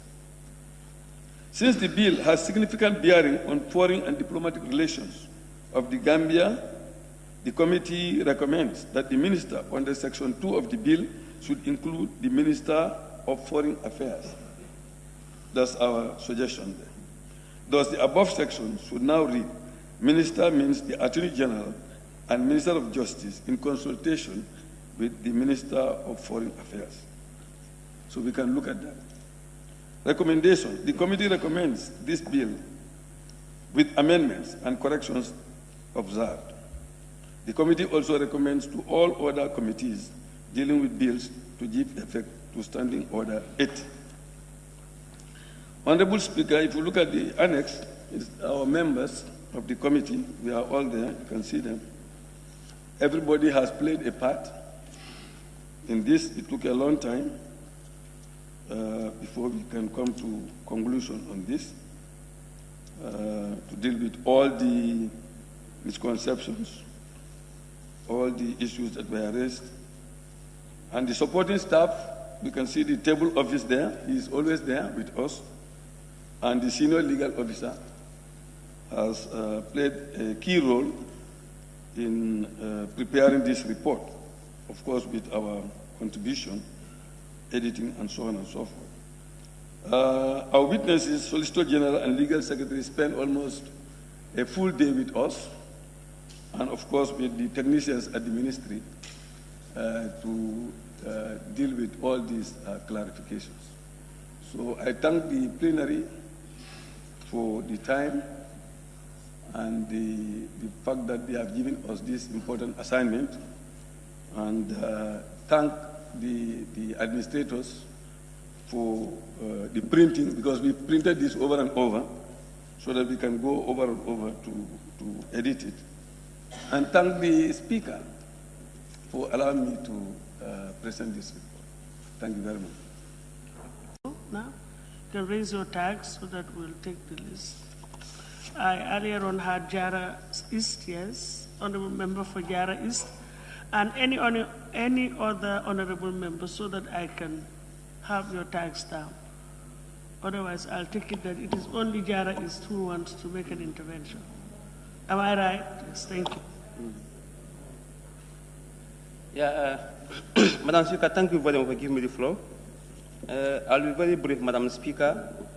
Let me first of all thank the Standing Committee on Human Rights and Constitutional Matters for a job well done. Madam Speaker, I have read the report and I'm very much satisfied with the layout. Madam Speaker, if you look at the reports, Madam Speaker, they have scored very high points as far as I'm concerned. I have seen teamwork, the spirit of teamwork, and the spirit of wider consultation are all seen in the report. The committee have consulted the stakeholders that ought to be consulted. And I think that has enabled the committee to have very good issues and very good recommendations for the plenary. Madam Speaker, the long and short of this mutual legal assistance criminal matters bill is meant to improve our criminal justice system. It is meant to address some of the ills that are inherent in our criminal justice system. And thank God, the committee have satisfactorily dealt with such issues. As human beings, we are not perfect, and our institutions too are not perfect. So there are bound to be lacunas. There are bound to be voids in our way of doing things. And if for anything, Madam Speaker, most of the voids or the vacuums have been adequately filled by the Standing Committee on Human Rights and Constitutional Matters. And I want to commend them for a job well done. Matters pertaining to criminal justice system borders on our lives and our livelihoods as well. If attempts are made to cleanse that domain, Madam Speaker, I think they ought to be commended. And I want to thank you for a job well done, and I hope these amendments will go a long way in addressing some of the ills that are inherent in our criminal justice system. Thank you very much. I did ask any interventions. Well, Honorable Woolley is then, I'm sorry, Vice Chair, in the absence of, well, I think honorable members will agree with me that I did ask many times whether anybody, any honorable member wanted to make an intervention. Yes, now he's raising his time, but earlier on I did not see it. Yes, Serekunda and any other member, we still have time. We can take more interventions, but let me just record it. Thank you. Thank you very much, Honorable Speaker. I raised it, but I raised it in a hesitant manner because of my opposition to this whole bill. I'm glad you clarified it. Honorable Speaker, I was battling with my conscience since we have said we've already dealt with the merits of the bill, and I was trying to find out how I can put my opposition to it in such a manner that I will not also infringe on what we should do, that is consider the report and consider any section mentioned in terms of the bill. Honorable Speaker, the bill has an object. I would have loved to see what the committee says about the object of the bill. The bill provides for mutual assistance between the Republic of the Gambia and other countries. Other countries. Honorable Speaker, countries do not have the same judicial system. And criminal law is about due process. And tyrants exist all over the world. And Honorable Speaker, there is no limit. And here we are dealing with a minister refusing or accepting. So the might of the executive is what comes to bear in any request that is made. And here we're talking about collection of evidence. We have our laws which says you should not maintain the detention of somebody for more than 72 hours. So what happens is a whole process, Honorable Speaker, where gross injustice could be done. And this is not new. Many people, as I said, I don't want to go back to the merit. Honorable Speaker, maybe what I will do is simply say that I would have wanted the committee to really look at this, the nature of such legislation, and ask ourselves whether a sovereign republic should really have such legislation. My position is that this bill should be rejected outright. Any more?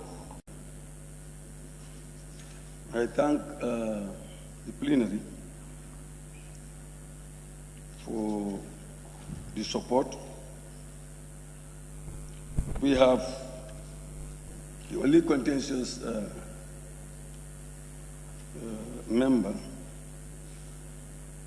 that is relating to whether a sovereign country should go into this mutual assistance. Well, we've raised this issue with the ministry, and this is mutual assistance, helping each other. We have, or whether we have or not, we will have need for assistance from other countries, and other countries will need assistance from us.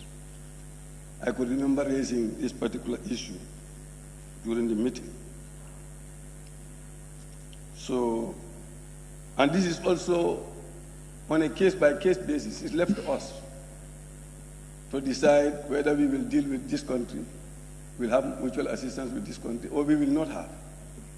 That is also left to the Gambia. It's not a force.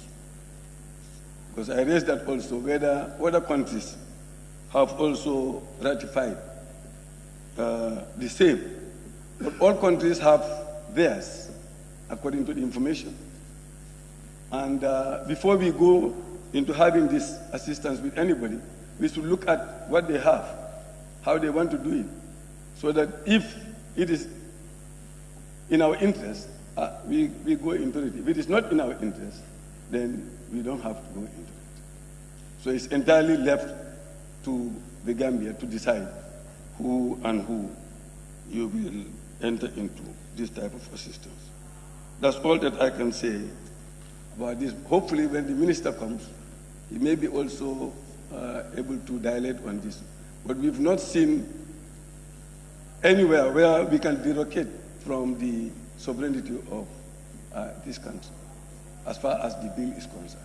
That's why we have accepted to recommend to you to accept the proposal.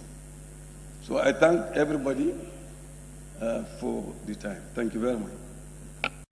Constitutional matters on the Mutual Legal Assistance in Criminal Matters Bill 2019. Those in favor, please say aye. Those not in favor, please say no. So the ayes have it. Thank you once more. And the next stage, which is the consideration stage of the bill, is now scheduled for a later date as per the agenda that has been circulated. Clerk, can we proceed with the next item on the order paper? Thank you. Thank you.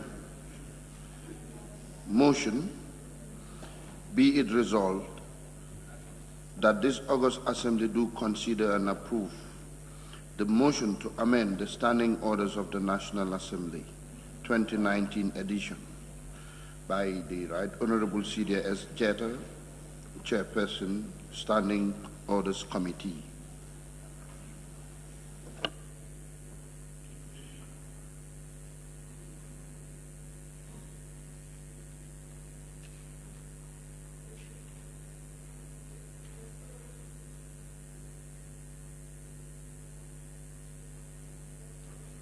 Yes, Honorable I'm sorry, the mic was off. You can move your motion. Thank you, Madam Speaker. Madam Speaker, allow me to come back again today before this Assembly, propose amendments to our standing orders.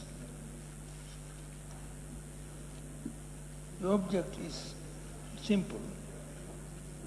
When we first laid the amendment before you some time ago, they were debated and suggestions were made.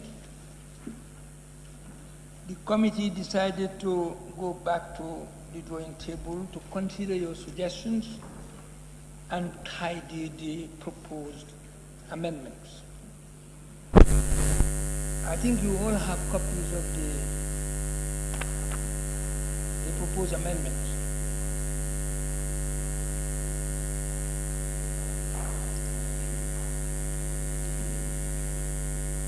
Madam Speaker, one is a motion to amend the Standing Orders 2015 edition of the National Assembly in accordance with clauses 110(2) of the Standing Orders. Amendments of the Standing Orders.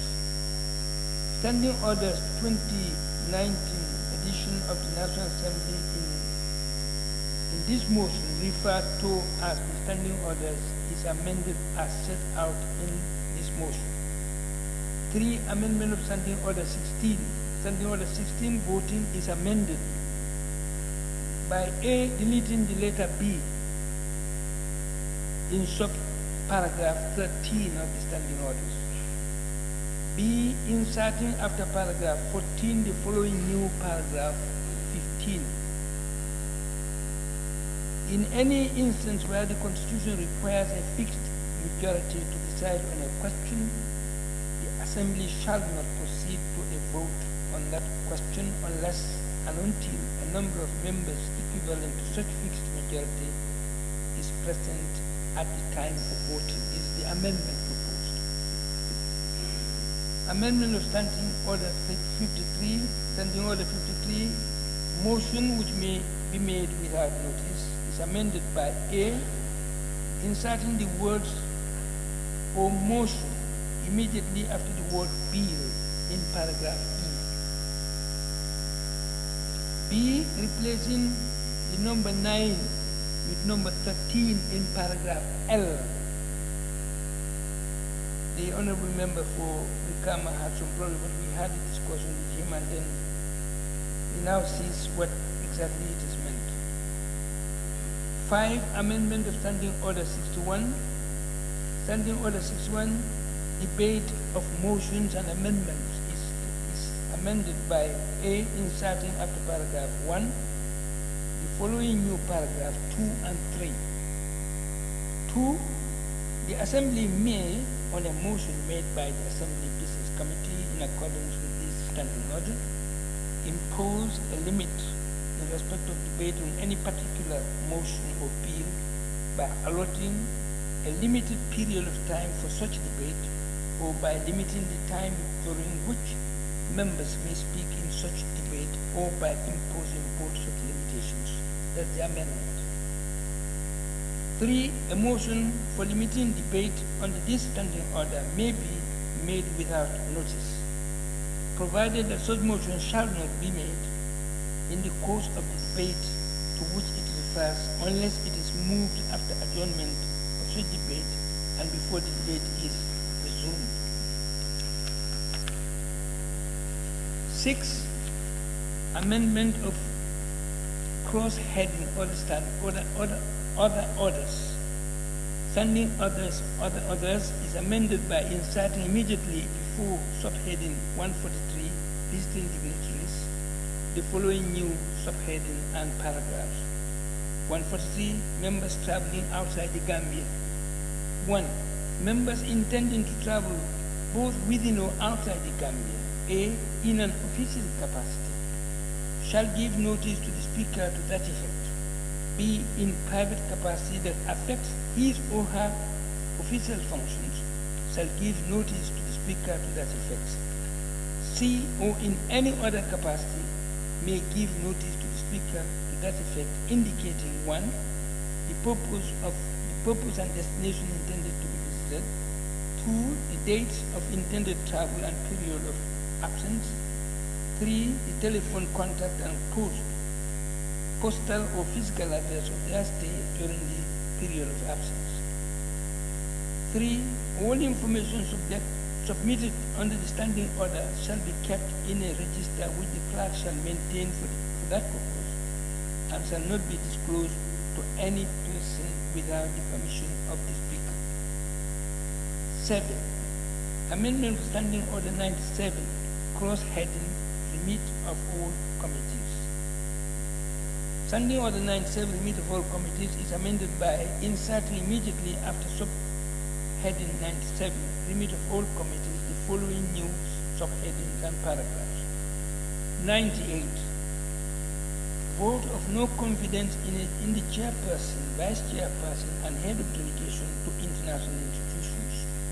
1, the committee or delegation may, by resolution supported by a majority of its members, pass a vote of no confidence on the chairperson, vice chairperson, or head of delegation on the grounds specified in paragraph 3 of this standing order, and such resolution shall be reported to the committee of selection, which shall, as soon as it is practicable, arrange for the election of a new chairperson, vice chairperson, or head of delegation from among members of the committee or delegation as the case may be.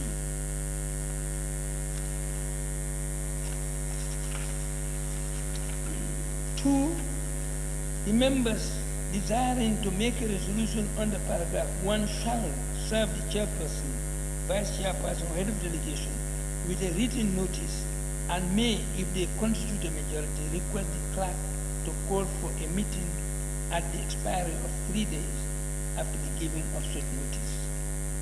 3, a vote of no confidence on the chairperson, vice chairperson, or head of delegation under paragraph 1 may only be initiated on the following grounds. A, abuse of the position or violation of any provision of these standing orders. B, incompetence, including impartiality of judgment. 3, conducts himself or herself in a manner which brings or is likely to bring his or her position or the committee into contempt or disrepute. D, dishonestly or any action or any other action or factor which impedes the effective operations of the committee. 99, report of committees. The report of the committee shall be signed by the chairperson on behalf of the committee, provided that if the chairperson is absent or is not readily available, the vice chair shall sign, and in the absence of both the chairperson and the vice chairperson, the committee shall nominate another member to sign the report. 2, a committee shall adopt its report in a meeting attended by a majority of its members before it is tabled at the assembly. Minister's report. Within 30 days of a resolution of the assembly or adoption of any report of the committee, the minister under whose portfolio the matter raised in the report or contained in the assurances or resolution 4 shall provide a report to the assembly. 2, a minister who fails to submit a report under these standing orders shall be deemed to be in contempt of the assembly within the meaning of section 75(6) of the Constitution, misconduct in office. 8, correction of the referencing and numbering.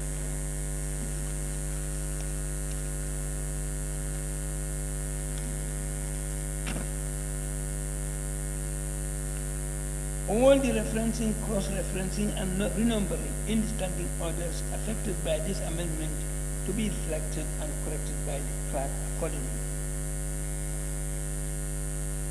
The objects and reasons, I think, are well. The amendment motion seeks to amend the standing order to the National Assembly in 19 edition to grant further independent authority to honorable members of the Assembly in the conduct of its business, and also harmonize the recent precedents of the Assembly and for matters connected therewith. The amendment also seeks to provide more clarity and procedure on the powers of members in electing and removing vote of no confidence, chairperson, vice chairperson of committees, and the heads of delegation. It places obligation on ministers to provide updates to the Assembly on any report or resolution adopted by the Assembly. Madam Chair, Madam Speaker, I beg to move. Thank you very much. Any second? Yes, Opasalu. Thank you very much, Honorable Speaker. And I rise to second the motion. And I want to also take this opportunity to thank the Standing Order Committee for really listening to the members of the Parliament here. Because I think Section 108, subsection 1 of the 1997 Constitution is really very clear. It gives the Parliament the responsibility to regulate its own procedures, and I think this is exactly what the committee is doing. Now, Honorable Speaker, I have two areas that I wanted the move of the motion to help me understand. The first one is on page 1, which is on amendment number 5. On amendment number 5, number 3 is saying a motion for limitation of debate under this standing order may be made without notice. And, but also, if you look at our current standing orders, clause 53 is also indicating motions really that doesn't need notice. So I'm not sure whether this is the appropriate place to put it on section 61, clause 61, or clause 53. So I wanted him to explain to me why they prefer to put it under clause 61 instead of clause 53. That gives really the kind of motions that you can make without notice. Now, also on the page 3. On page 3, 100 ministers report. Now, in this one, within number 1, within 30 days of a resolution of the Assembly or adoption of any report or of a committee, the minister under whose portfolio the matter raised in the report or contained in the assurances or resolution fall shall provide a report to the Assembly. I'm not really very clear about the kind of, are you talking about the report or a response to the report that was laid here? Because on this here, they indicated a report to the Assembly. So I'm not sure if the choice of word is the right one. Is it a report or a response to whatever? So I really need some clarification there. Because I was thinking it could be a response to whatever we laid instead of a report, provide a report on a report. If you understand what I mean, Honorable Chair. So those are the two areas I have. Outside that, I'm okay with the amendments itself. But those are the two areas really I wanted more explanation from the Chair. Thank you very much. Thank you. Birkama North. Messenger said that the total money available is over $1 billion, out of which more than 931 million has been spent so far. The total is $1,448,471,203. Out of that, 921,026,142.20 butut has been spent, he said. He said the sum of $860 million, 365,572.14 bututs was payment towards the purchase of rice, sugar, cooking oil, and other logistics cost of the food support package of the COVID-19. Speaking further, Njai said the total national donation that they are yet to spend is $11 million, $205,850. He said the monies are both from national and international sources. Salif Wanja, GTTV News.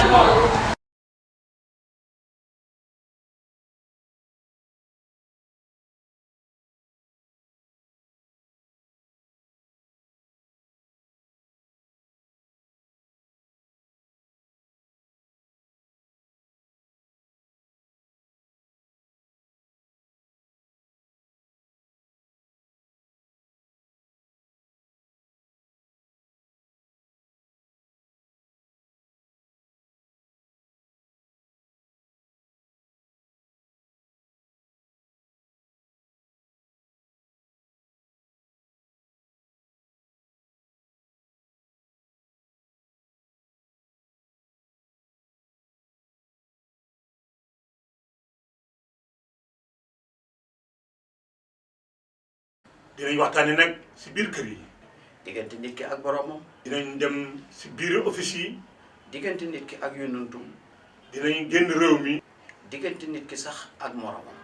bàyyi daam am na ko tiit na lool ci diggante ak boromam mbaa du yàqu yi. diggante du fi yàqoo diggante dina ko defar fii. ndax nag réeroo amul daal waaye ñàkk a waxtaan am bu ñu waxtaanee gindandikoo programme boobu nag ana ñan ñoo koy amal. Mouhamadou Lamine Kane al Mansour ànd ak xaritam Baye Dame Diouf ñooy def diggante. Gambian Talents TV. ñoo leen di indil programme bu mag boobule. dinañ ko indi ajuma bu nekk bu juróom-ñetti waxtu jotee ba juróom-ñeenti waxtu ak genn wàll.